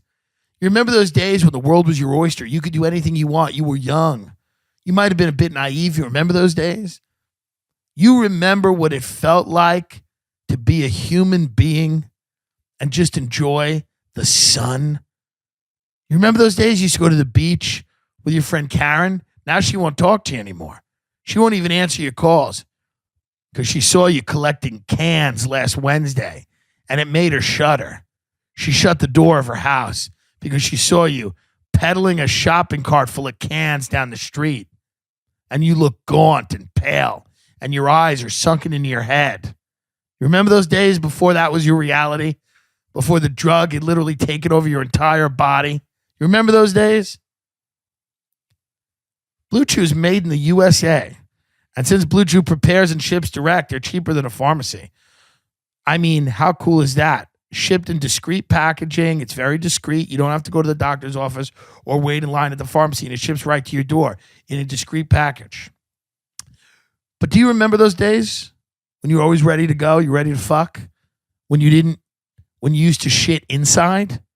Remember those days? You shit outside last week. You shit outside because nobody would let you use their bathroom because they knew you were going to tie one off in there. They knew you were going to fucking wrap a balloon around your arm and sail to the land where nobody is mad at you. They knew what you were going to do in that bathroom, so you had to shit outside to make a point. You shat outside. But do you remember those days when you used to shit inside and you were always ready to go? That hard dick, young, hopeful. You remember those days? That's BlueChew.com, folks. BLUEChew.com. Promo code TIM. BLUEChew.com. Promo code TIM, T-I-M. Use the code. I don't get credit if you don't use the code. Blue Chew is better, cheaper, faster choice. So if you want to remember those days, before you scared families in the mall, if you want to remember those days before parents held their children tighter, before you were a literal cautionary tale, if you want to remember those days before you considered eating a cat, the other week you thought about it. The only reason you didn't do it because it would take too much work, but you considered getting a cat, breaking its neck, skinning it, and barbecuing it. You remember those days before you were doing that? BLUEChew.com, promo code TIM. Thank you. But these are the same people that live in the little villas. They live in the apartments and they peer out and they're like, move the fucking, thing. Yeah, you see that Toyota Prius at 701 And you must and you're know- like, no, you must know that's cancer. You must know some of these people because you work in the Social Security office, Oh, right? absolutely. The shit that people care about is insane. Right. Where it's like, I don't know. Like, we can park, there's a reserved parking lot, and that's for people that are grades GS 14 and above. But after 2 p.m., you're allowed to park there. I'm like, who cares? Right. Park wherever. Who You're cares? walking to work either way. These are people that need cancer. Like they need the best thing to happen to them would to shit their liver out. Like to give them some perspective on life. How much of life for these people is figuring out parking? They're on planet Earth for a certain amount of time. Right. So much of life for people is figuring out, did I get my parking validated? Am I in the right slip? And careful rule following people just are, and God love them, you need them, but they're always kind of surprised that they didn't go further in life. Right. And especially when they see somebody that didn't go by the rules gets further. Like, what? yeah, they're shocked. Yeah. They're shocked. They're shocked at somebody that went on the outside of the system, figured out a way to crash land into something successful, Mm-hmm. And I think a lot of it has to do with how you're raised, and because I was raised by boomer parents who took the 18 years of raising me. They took off. They took a vacation for raising their children, as most boomer parents did. I mean, they were there, but they weren't there. They were, and I get a lot of flack from this from older people that message me and hey, fuck off. But the boomer generation, in a lot of cases, was a generation driven by self-interest, greed, self-actualization, not in any real way, by the way, just constantly trying to please themselves at the expense of their children. They didn't really care about their kids. This isn't like a new thing. I'm not saying it. It was a generation of fast food, stuffing food in your kid's face, giving them activities to do so you didn't have to raise them. You're in dance, you're at sports, you're here. Hey, go get molested at this camp. I got to go and have dinner with Aunt Sue. Go get molested and don't bother me. I'm going to dinner with Sue. It was a group of people that, for the most part, it was about them. Their children were about them. Yes. And so the food you ate when you grew up was poison. I mean, McDonald's at 2, you were being poisoned from the jump with these. And then I think subsequent generations maybe overcorrected to now where they helicopter parent and like the kid, but it's better. That's better than the alternative. Right. Like my dad and mom were like, yeah, you should go to college, but that was their end. That was the end of their commitment to it. Just suggesting it. They lightly suggested it a few times. Like, yeah, you should probably go to college. Yeah. Now there are parents that they start in middle school and during high school, they're taking their kids on college trips and they're going to see colleges together and they're really taking an interest in their children. Yeah. My fucking parents were like, yeah, you should go to college. I never went and I regret it. You should go. Yeah, it's not like, here's how you do it. We're going to help you apply. Here's your extracurricular activities. This is a great story about my father. I was standing on the school bus stop up the block from my house on the corner. There were 2 schools in my town. Right before I got on the bus, I was a little kid. It was my first day of school. I was somewhat nervous. I said, Dad, which school am I going to? He goes, oh, I don't know. Get on the bus. Who knows? If somebody did that today, they would be arrested. Right. Just Who like, knows? Whoa. Hey, get on the bus. What do you want from me? I'm only your guardian.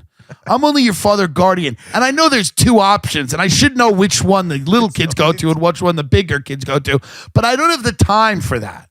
So why don't you just get on this fucking bus, which, by the way, could have been taking me to Epstein's Island. Like, nobody knew where that bus was going. He didn't even know if it was to the school I was supposed to go to. He's like, just get on the bus and figure it out, son. Yeah, Jesus Christ. What's the worst Do I have thing to that fucking happens? do You get everything? sold into sex slavery and we never see you again? And we have to fucking have a nice charity dinner and get a bunch of money? Hey, Is that what we got to do? is this what's going on here? Huh? But, and then you look at like certain really successful people, when the kid's in the womb, they're planning the school that kid's going to. Right. They're like, oh, I know the kindergarten that this kid's going to go to while this kid is in my womb. Right. It's just a different level of commitment. That's all. I love my parents. Yeah. I actually thought about this the other day because last night I was here and, there weren't a lot of older people, which is nice, but sometimes you go into like local scenes and there's older, and I love older people, but here's what I don't love is older people that are think they have a shot in comedy. Oh, oof. That is the proudest I have ever been of my dad. My dad was a musician when I was younger, and he was good. He was like, he played guitar, he sang, he wrote songs. He had a band. He, traveled around. But, when I was born, he had to get serious. By the way, like many comics don't. They just say, oh, we'll raise the kids in squalor. Yeah. But he got a job.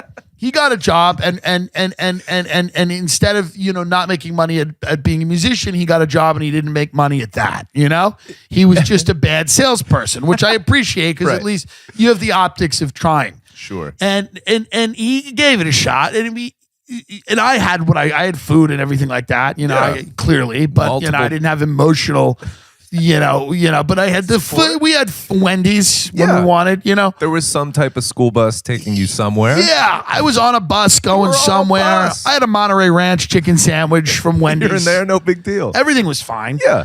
And but one of the proudest moments I've ever been of my dad was when he said to me he started to play music again in like the local scene in Long Island where he lives. And he did this, maybe this was like 4 years ago. And he said to me, he goes, I was playing out, I was going around doing these open mics. And then he goes, some of the younger guys were like, you're really fucking good. You should do this gig with us like upstate. And he goes, okay. And it was like a few hours away from his house. And he goes, yeah, I took a ride with them. We did this gig. And then they were like, you're so good. We're planning like this little tour. And then he goes, what am I, insane? He's like, I'm in my fucking mid 60s. I need to go back. And I was never more proud of him than when he said this. He goes, I need to go home and watch television with my wife. And I was so proud of him. So proud of him. Yeah. And I speak for all of us. If you're an older person and you're following your dream, stop. Literally, if you are an older person and you are indulging a passion or following a dream, please, for the love of God, stop it. Because it's over. Yeah. And it's not the move. It's not the course. I was so proud of my dad when he's like, what the fuck do I think is going to happen? Yeah, good for him. What do I think's going to fucking happen? I'm going to go be on The Voice. Can you imagine him telling his wife, like, I'm going to be out of town for the next couple weeks? Yeah. Me and the boys are hitting the road. Me and the boys are hitting the road. We think we're going to do it this time. I'm 67. It's time to get serious. It's time to really buckle down. It's like, listen, guys, he had that time. He played the music. It was great. He probably fucked some chicks that were, good looking or whatever. Whatever you get out of that. You know what I mean? Right. You certainly don't get a windfall of money. No. But at least it was good. And at the end of the day, you got to realize that, like, everybody's like, but Rodney Dangerfield, stop it. No. Stop it. No. Stop using that one example. Yeah, the I'm not one. saying if you're an old person, you always wanted to do stand-up comedy, go give it a shot. Go try it once. Don't be sitting somewhere at an open mic talking to somebody about how you plan on making it. Just cut that out. Because there are older people. There's guys in their 50s who are like, I don't know how to play this. Here's how to play it. Go home. This is how to play it. Get in the car and go to your home. Go to your villa and make sure people don't park past 7 p.m. You know the thing that kept you from doing this for 30 years? That thing won. The fear that kept you from doing this, by the way, a very rational fear that knew you better than you did, that knew you weren't going to make it, that kept you fucking married with kids in a job, that rational fear that keeps people alive, won. Go acquaint yourself with that fear again. Snuggle with it. Cuddle with it. That fear is not meant to be conquered. Yeah. This whole thing about conquering fear has got to go. Indulge it. Fuck the fear. Literally. The fear is what loves you. The fear is what wants you to have a home and food. Yeah. This whole thing, you got to conquer the fear. No. The fear is your friend. And that's what people don't realize. The fear is your friend. Like, I was talking to this guy once. He's in his mid-50s. He's like, I was just always afraid. Yes, you should still be afraid. Follow that fear. Follow the fear back to your home. The fear is why you have a home. You weren't going to make it 30 years ago. Yeah. But here's what you would have done. You would have ruined your life. You would have been broke. And now I know that all these guys, Bill Burr and all these amazing, brilliant comedians that I have a ton of respect for, give people speeches like, follow your dream. It's not that bad to be living on a couch. You know that quote that a lot of people use so they don't have to raise their children. People that are broke. People that use that quote, they use that Bill Burr quote as a way to not raise their kids, by the way. They're like, it's not bad living on a couch when you're 30. Hey, shut up in there. Daddy's doing a podcast, you know? It's by the way, you say something like that to try to inspire people, then you realize there's a lot of dirtbags using it as an excuse to take food out of their children's mouth. Absolutely. So that they can do new talent night.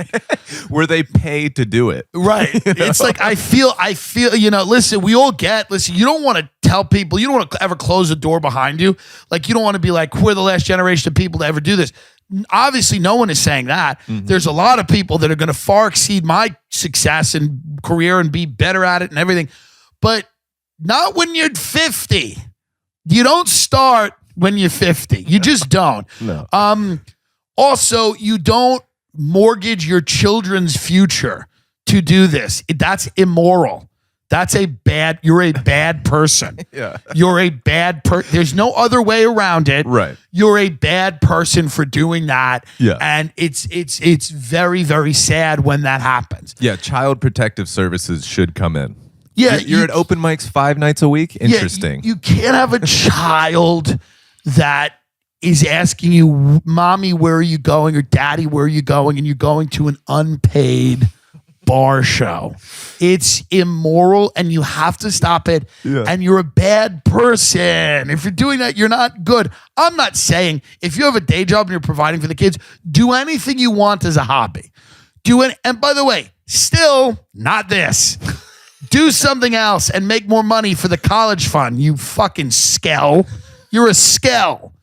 But I'm not shitting on how you spend your free time. Just I meet certain people and they're like, I better figure it out. I got kids. It's like, whoa. Yeah, you should have figured it out a long time ago. But that's the thing. There's this idea of like that fear is always bad and we always have to conquer it. And I don't think so. I think we have to lean into it. I like that. And appreciate it a little bit. Yeah. And understand that fear is what's the only reason that you have. Now, obviously people will say, well, now you're contradicting yourself because the rule followers are also motivated by fear. Untrue. The rule followers are actually not motivated by fear. They're motivated by the desire to control, which is different. Now, maybe that's motivated by fear or whatever if you unpack it.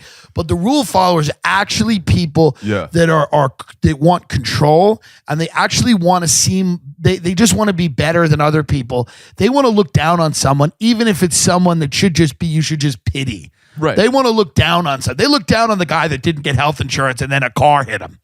They were like, well, that wasn't smart, was it? This poor guy's laying there in a coma and they have to be like, well, see? You see what happens? When you break the rules? When you break the rules, this poor guy, he's flatlining. You get T-boned by a bus. Yeah, and these people, they just want to feel a little better than him. That's what it is. It's not so much that rational fear because they, in their minds, they should be the king of the castle. They Because don't they realize followed the rules. They played the game. they played the game. Yeah. So when you meet people like that, you just have to say to yourself, all right, I get what you are.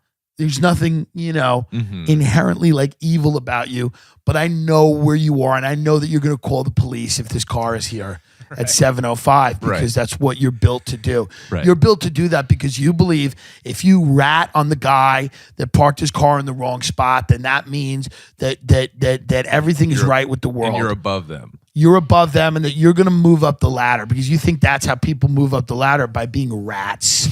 By being rats and informants. And these are the first people, by the way, that in a tyrannical government would inform on their neighbors and get them dragged away to a re-education camp. These are the first people. They're in Nazi Germany. They're like, These I'm are just the following first the people- rules. Just follow. They're the first people to dime on their friends and family and have them dragged away. It's just who they are, But that's different than rational fear. Rational fear has got to be leaned into. Right. Because rational fear, even if you decide to do something outside of the box, rational fear makes you work hard. I'm afraid. I'm doing a podcast right now in a hotel room in Timonium, Maryland, because I don't want to re-release an old podcast because I have respect for my fan base.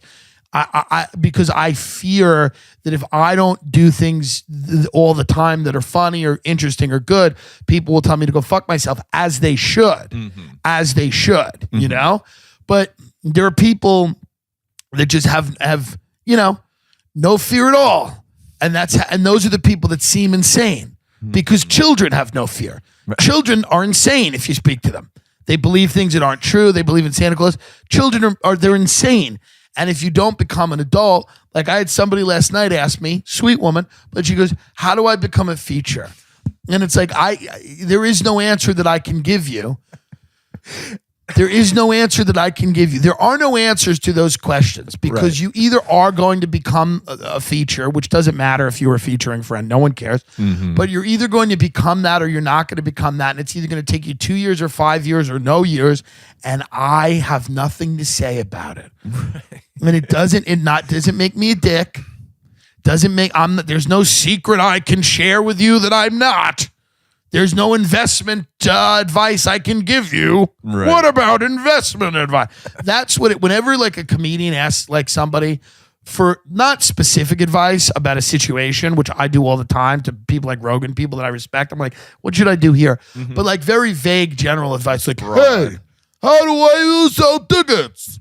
How do I get people to like me? I want a headline. Yeah, I want to be a headliner. How do I be a headliner? How do I make $1 million? Hey, how do I make $1 million? How do I do that? How do I make $1 million? It's like, I don't know, man, but I feel like if I gave you the advice that I really want to give you, it would involve you getting a gun.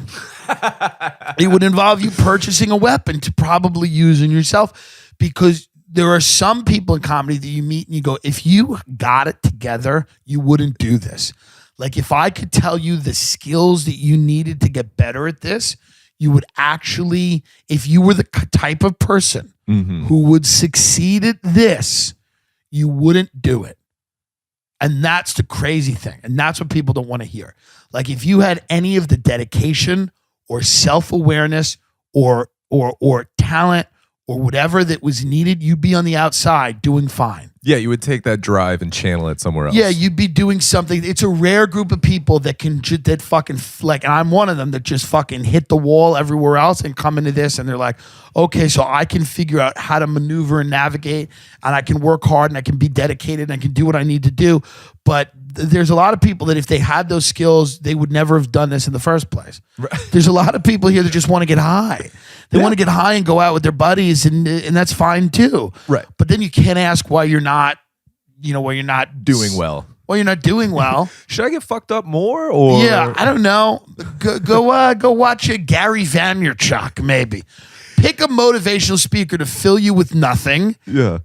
Pick somebody to tell you why you're not whole. Do you think what you're missing? Do you think that's why he's so big? Because it is general advice. Like for a question like, how come I'm not better? It's like, because you gotta be better. You're like, right, I gotta be better. Because the hard truth of what it is and that he can't tell people.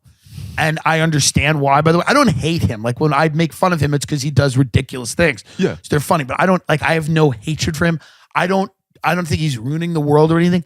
I think if you think the Long Island medium is talking to your daughter, you deserve to get your money stolen. Right, they're hustlers. You deserve to get your money taken. If you're in the back of an Italian restaurant in Long Island and you've paid $300 to sit there with a bunch of other meatballs, and this woman walks out and she pretends like she's talking to your daughter, Nicole, who died in a boating accident, and you believe that, and it makes you feel better or whatever, this is a transactional thing. You know, or maybe you don't know, but I know that you should get robbed. You should have your money taken from you because it'll just go to something else stupid. Right. You're not going to invest in the next thing that becomes Uber. It's just going to go to a fad diet or some no cash down real estate scam.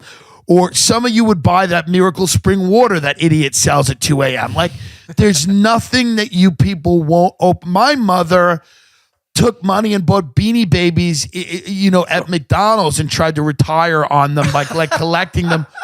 Would her money have been any worse giving it to Gary Vaynerchuk or the Long Island medium? No. Now, had my mother flipped those Beanie Babies in a reasonable amount of time, we'd have a little bit more money. But she waited too long. She kept waiting for one day they'll be the price of diamonds. It's like, no, they're not. No, it's people are going to be like, who gives a fuck? They'll be the price of moon rocks eventually. I'm like, no, this isn't a currency that continues to appreciate. Just get rid of them now. Unload them now for the love of God. After 9/11, it seemed a little weird to be playing with Beanie Babies. No one really cared, Yeah, we have to come together as a country. Remember and sell the our Princess Beanie Diana Babies. bear? How fucking dark that was.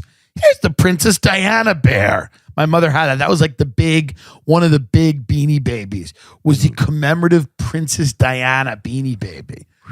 Want to talk about dark, Very dark. But the whole thing is like, yeah, would her money have been better spent with the Long Island medium or Gary Vaynerchuk or any of these hucksters? Sure. So what Gary is unable to tell people, because it's not a terribly inspirational message, is you have to look at people and go, the majority of you are not going to derive any pleasure from what you do. From your job. It's just not, it's not going to happen. That's not the way the world is set up. It's not the way the world is set up for you to, I'm not saying you have to be miserable. I'm not saying you have to hate what you do. You shouldn't. But the idea that you're going to be your own boss and it's going to be interesting and exhilarating and exciting, and you're going to wake up Monday and you're like, I love it. It's Monday. I'm so excited. It's Monday. Let's get it. Let's get it. Hustle. It's not gonna fucking happen. No. And if you're looking for that, get ready for whatever comes with that, which is hard drinking or whatever, or you're watching spikes get driven through people's hands on the dark web to come. Let's get it. Whatever it is, like, understand that what makes most people happy is their family, their friends, their community, hobbies, which we've gotten rid of. Nobody has hobbies anymore. Like, people just, everything they do, they try to monetize. Like, the things that are going to make you happy are not. Now, there's a specific group of people that are going to be entrepreneurs. Like, I'm not an entrepreneur. I'm a comedian that has to do it on my own, who's learning about business. I'm not an entrepreneur. I don't get off on the numbers. I don't get up every day and I'm like, where to the business at? What are my analytics? We got to grow. Like, I don't think I like to perform and make funny shit. Right. And then you have to figure out how to have a career doing that. But I don't get hard at the fucking business. Like, there are a group of people that just do. They're into it. You know, entrepreneurs. There's a certain group of people that are gonna go that direction and be great at it.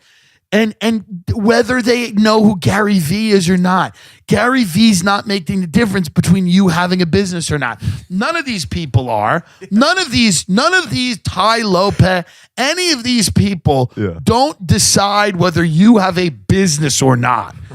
They can tell their 10-point plan, the videos they sent, none of it is going to matter. You're either a person who wants to work. If you're out on a Saturday night and everybody else is getting drunk around you and having fun and hanging out, and you want to be working, which I never did. I was very fine to be drunk. If you want, and I wanted to tell stories and have people laugh at me, but if you want to be building a business while everyone else is getting fucked up, then you know, okay, maybe I'm one of these people. If you're at the beach and you're like getting antsy and you're like, I'd rather not be here. I want to be in an office right now figuring out how to make money. I don't want to be at the beach. I'm getting antsy. I don't want to be in a backyard with my friends having fun. I'm done with that. I did that, enough of it. And by the way, that was what I felt like when I was 25 and I got into comedy. I was like, I've been in enough backyards and I've been hammered enough. I've gotten drunk enough. I've been to enough bars. I've gone out to dinner enough. I got to do something else now. Otherwise, I'm going to have a completely wasted fucking life. Right. But that was because I had that internal realization. It wasn't because I watched Ty Lopez tell me, and then I fucking spent $3,000 on his 10-point plan. Right. And he was like, and here's my Ferrari. Do you want a Ferrari? Yeah. No, you fucking... So it doesn't mean that you're not suited for that, but there's a lot of people, like, I have friends that aren't suited. My friends are right now want to be in it, and they think I'm crazy, and they're probably not wrong. They're not wrong. It is insane. The people that are like, what do you do? Just have fun. Like, I have friends that are on a beach right now that I spoke to that are on a beach that are like, who cares? That are not trying to light the world on fire at all. They're not trying. Like, they just want to enjoy their fucking life. That's what people should aspire to, is like enjoy. But then there's people that are not, I'm not built to like enjoy life. Some people aren't built to enjoy life. We're built to like, to do things that are good or great or whatever. We want to be great at something. So if you want to be great at something, the baseline will not be enjoyment. It's just not gonna be. Right. It's gonna be fulfillment. And you'll never be fulfilled. And that's very long term. It's very long term, and it's a different set of, qualifiers. The whole thing is different, right? Right. I have friends that just want to enjoy, and that's great. Yeah. Because as long as they have like a coconut shrimp in their mouth and a shot of rum, and somebody's banging a steel drum, and they don't have to work the next day, and they're on some beat, they're good. And but Gary Vaynerchuk can't tell people, he can't walk out and go, guys, here's your biggest issue. You're built to enjoy life. That's why you're not succeeding in the way that you want. Because when you're around other people and they love you, that's enough. It can't be enough, guys. It wasn't enough for a lot. Carnegie, Rockefeller, it wasn't enough for any of those people. It's not enough for me. If Gary Vaynerchuk said, it's not enough for me, the love of my wife and kid doesn't get me off enough. I need more. But that's the honest what it is. Mm-hmm. And there's nothing, I don't think there's anything wrong with that. You need the guy that needs more because civilization has to go forward. Right. My friends aren't driving civilization forward. No. They're driving illegally a car. And they're hammered. And they shouldn't even be driving a car. But they're certainly not driving civilization forward. It's just what it is, you know? Right. And you're just either that person or you're not. This whole idea that you're going to like flip and switch and like, oh, you turn over a new leaf. It's like. Yeah, that every person innately has that in them. I was always an entertainer and I found a way to be an entertainer since I was a little kid. Right. I'm not a business person. I'm not an entrepreneur. I'm not a deal maker. I'm not a hustler. I'm not a grinder. I'm very happy. Like I am now. I work very hard at what I do now. Yeah. But I'm very happy to not hustle.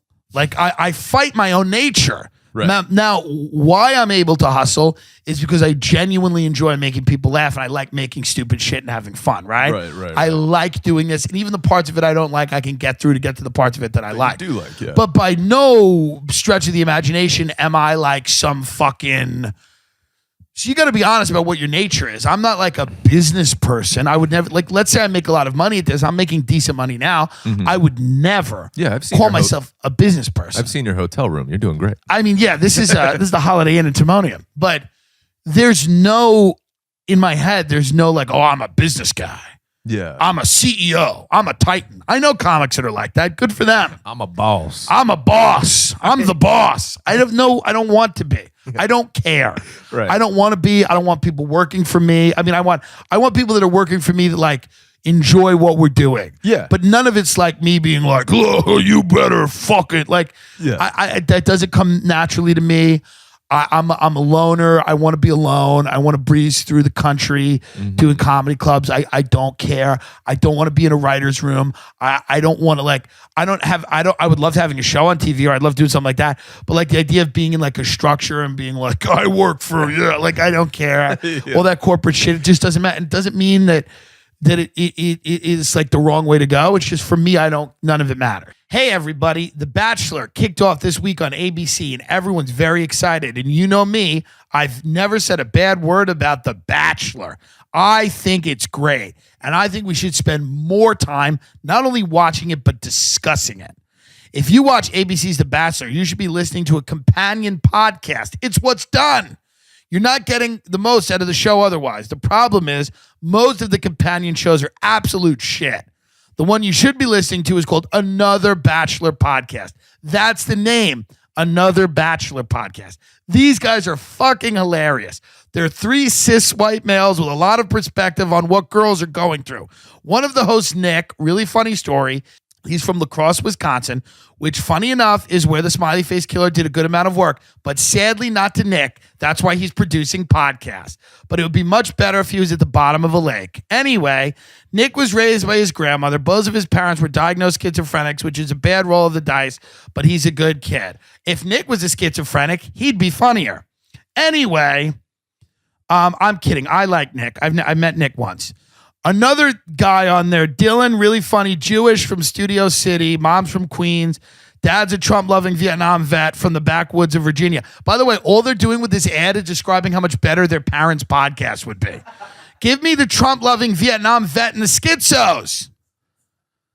A child of divorce, to state the obvious. And then there's a producer, Pat, from Lumberg, Massachusetts, a heroin-ravaged land. He was raised by his mother and stepfather, Jimmy Dell, who he has a contentious relationship with. Pat's 50 and he dyes his hair often.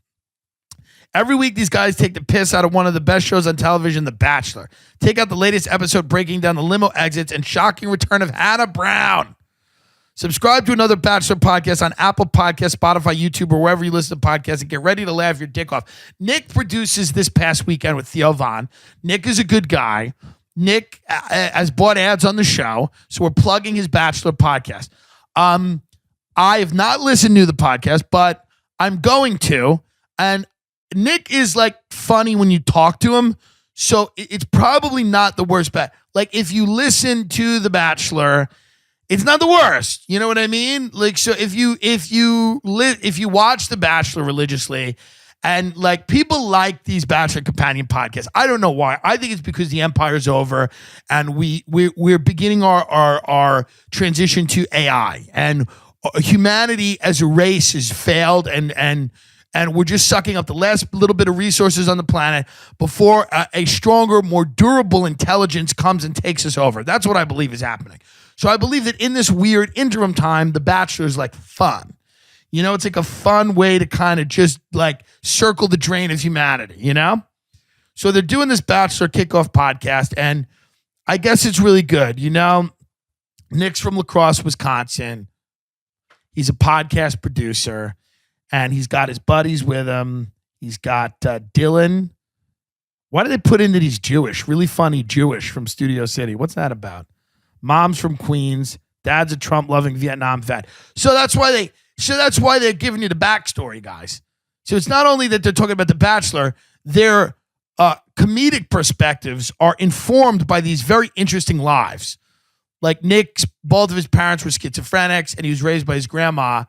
So that makes him hilarious. And then Pat's mom's from Queens, or not Pat, I'm sorry.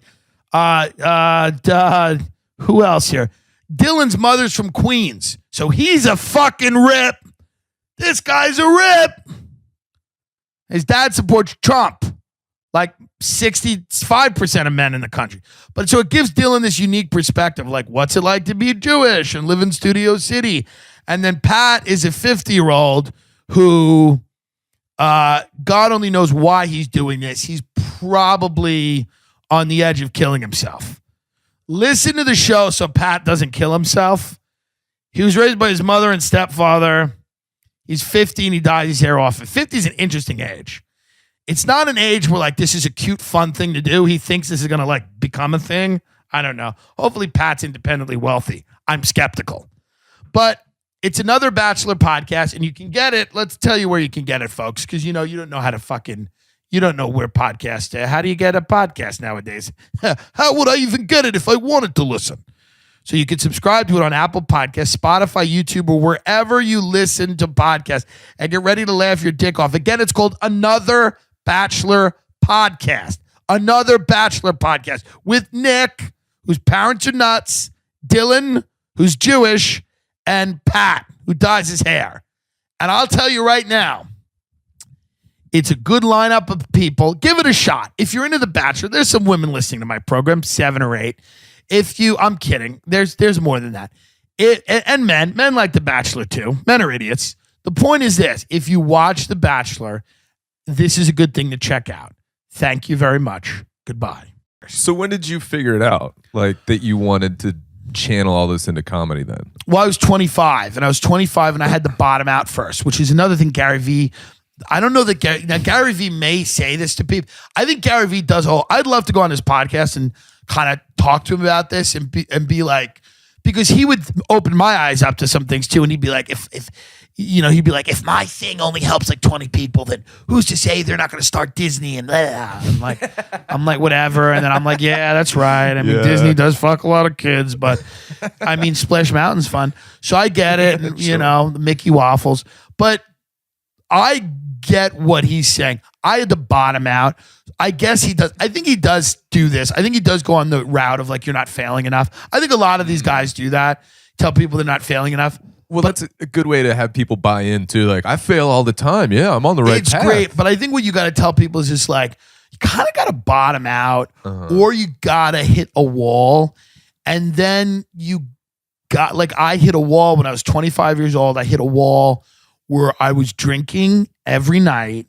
I was working at a job that really no longer existed. I was trying to sell, like, mortgages in 2009 after the financial crisis. Jesus Christ. Like post-crisis, I was trying to sell mortgages. It's insane, right? Yeah. It made no sense. And I was with a group of people we were all sitting in an office that was decrepit.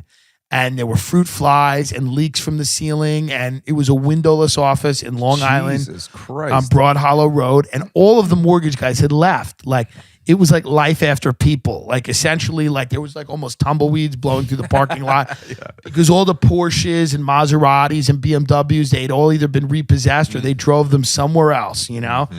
These people were all gone, and it was like my friend's old Chevy and like me with my Suburban that I couldn't afford to put gas in. Right. And I was in a bad job, and I was drinking a lot, and then I got a summons to be a juror on a trial. And I looked at the summons, and I was like, okay, this might be interesting. I knew immediately that it might be like a weirdly pivotal event. I can't explain how. I just looked at the thing and I'm like, this might be fucking weird. And I got to the courthouse, and my friend, by the way, my friend Ryan, who I love to death, was driving me to the thing, and we both had we were directionless. 25 years old, Long Island directionless, which meant we're having a great time.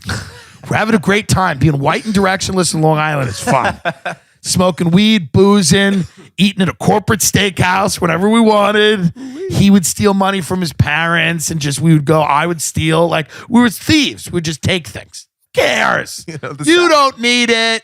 It's mine now. And not even like we were heroin addicts. Like, he would just take $100 off the mantle, and we'd go have a ribeye with it. His mother would be like, I left 100 on the mantle. We'd be like, what? No.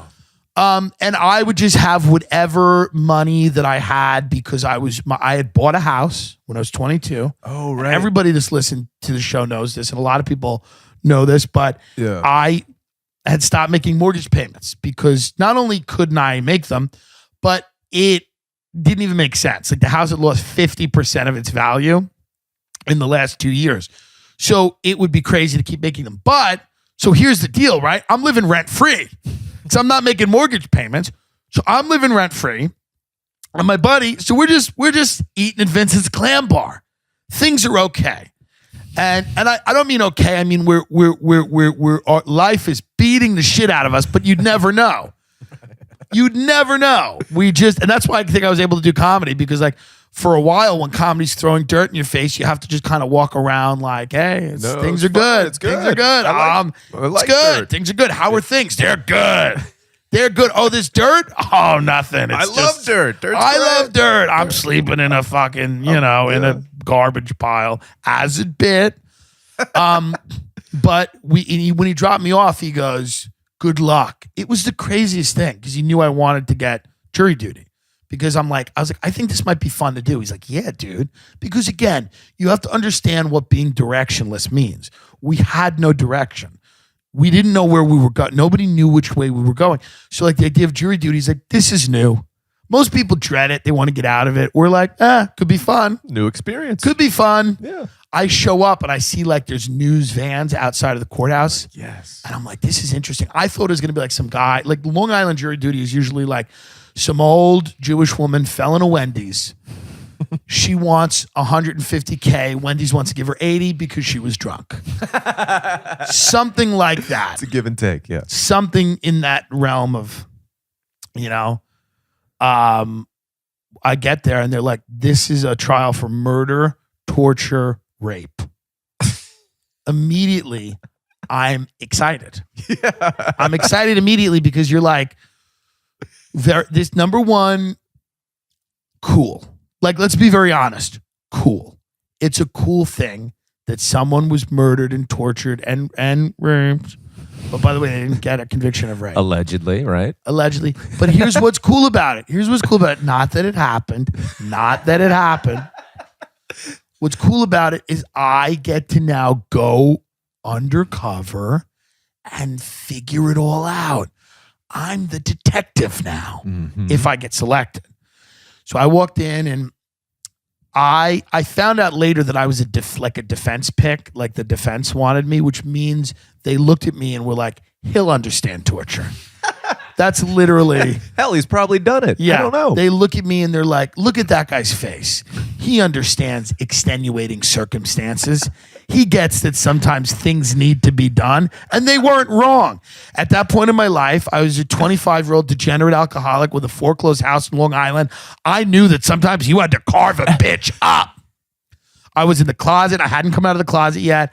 I was still occasionally trying to date like Long Island women, like that were men. I mean, Long Island women, a certain level of Long Island Italian woman is a dude. It's like literally a guy. It just becomes a guy. Like it's like, hey, we'll do it. Like, Well, you don't wanna they fuck go me? from like here to like here, and then it drops a little. It's like God. But so I knew going in. I'm like, my license, and this is how great Long Island is. My license is currently suspended. It's like currently suspended. It's been suspended like over 20 times. I legally couldn't even drive to the court. That's why I had my friend drop me off, because I'm like, I can't get pulled over driving to the court. So I'm a criminal who's coming in for jury duty To decide the fate of someone else. to decide the fate of this guy. And so they say to me, so I'm like, number one, I can't look too eager because then they're not going to want me. So I got let. And by the way, this is advice to any of you that maybe want jury duty. This is advice as to how to get it. And only get it if it's something good, like torture. You know? So jury duty, you can't look too eager. You have to roll your eyes. You have to be like, oh, fuck, I can't believe this, whatever. So the prosecutor said to me, she goes, Mr. Dillon, your license has been suspended a bunch. I'm sure you hate the police. You don't like them. And I said, no, I hate myself for being irresponsible, not paying those tickets. Wow. Boom. Great answer. She sits down.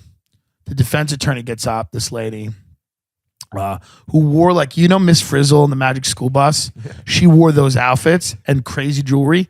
And later someone said that's to distract the jury. And I was like, that's kind of brilliant. Like sometimes like she's like she just wears crazy shit to court because like they said one lawyer back old school when you could still smoke in courtrooms would smoke a cigar and he had a wire going so the ash never fell off. So the jury would look at his cigar as he was smoking it down, wondering when the ash was going to fall off. Right. And fucking they wouldn't hear anything the other guy said. So it's like, this is brilliant. So maybe this bitch is doing this on purpose because she's dressed like a literal clown, right?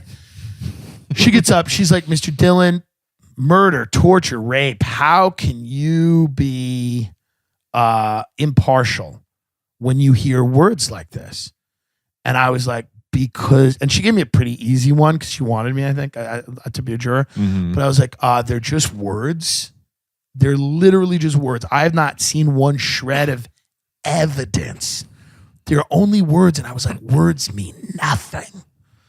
And she was like, oh, great. And I knew when I said words mean nothing, I'm like, oh, he probably threatened this bitch 1,000,000 times. And she's going to love that I said words mean nothing. Because the defense is going to be like, oh, great. If he believes words mean nothing, he's going to be able to excuse all of these threats. These verbal assaults. All of these verbal assaults that have been documented by countless witnesses. Now, when you're saying this stuff, is it like having a good set? Do you know you're like, damn, I'm crushing? Yeah, I know I'm doing good. And I know I need to get this, and I don't know why. Yeah. This is what Gary Vee can't tell you. Gary Vee can't be like, wait till someone's tortured. Get on jury duty. This is how I had, so you have these moments in life organically. You can't plan them out. You don't get them if Ty Lopez tells you to. Now, I'm not saying you have to get them through a murder, torture, rape trial, but there's worse ways to do it. And it certainly helps. It certainly helps. And then we did the whole, and then when my friend picked me up, I was like, I got it, man. He's like, I knew you would. It was like an audition. He's like, I knew you would. Guess who's going to jury duty, And baby? that trial was just this 2-week intense, week and a half, intense meditation on mortality. Like the idea that every day you were hearing about somebody whose life was taken and somebody whose life we convicted him, life plus 50 years, no parole, because he was literally guilty. So, I mean, really guilty. I don't really know. I didn't listen that much, but it seemed bad. He had weird eyes. No, he was seriously. I listened to everything. I was into it. He was so guilty. I thought the next thing was gonna be like, and now here's the YouTube clip of the crime. Like that's how bad it was.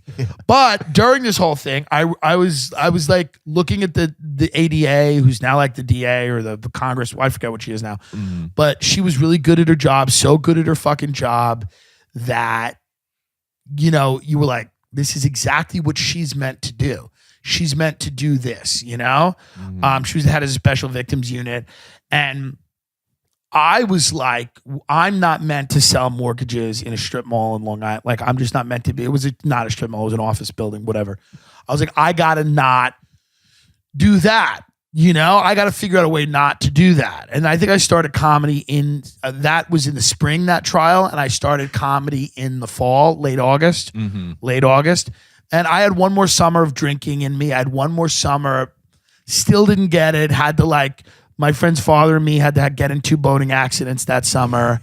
I mean, I still was being beaten into my head. But by the time that summer, right? The rape trial wasn't enough. Yeah, like, I mean, this guy was a cool guy. He was so cool. When you get into 2 boating accidents with someone, they're fun.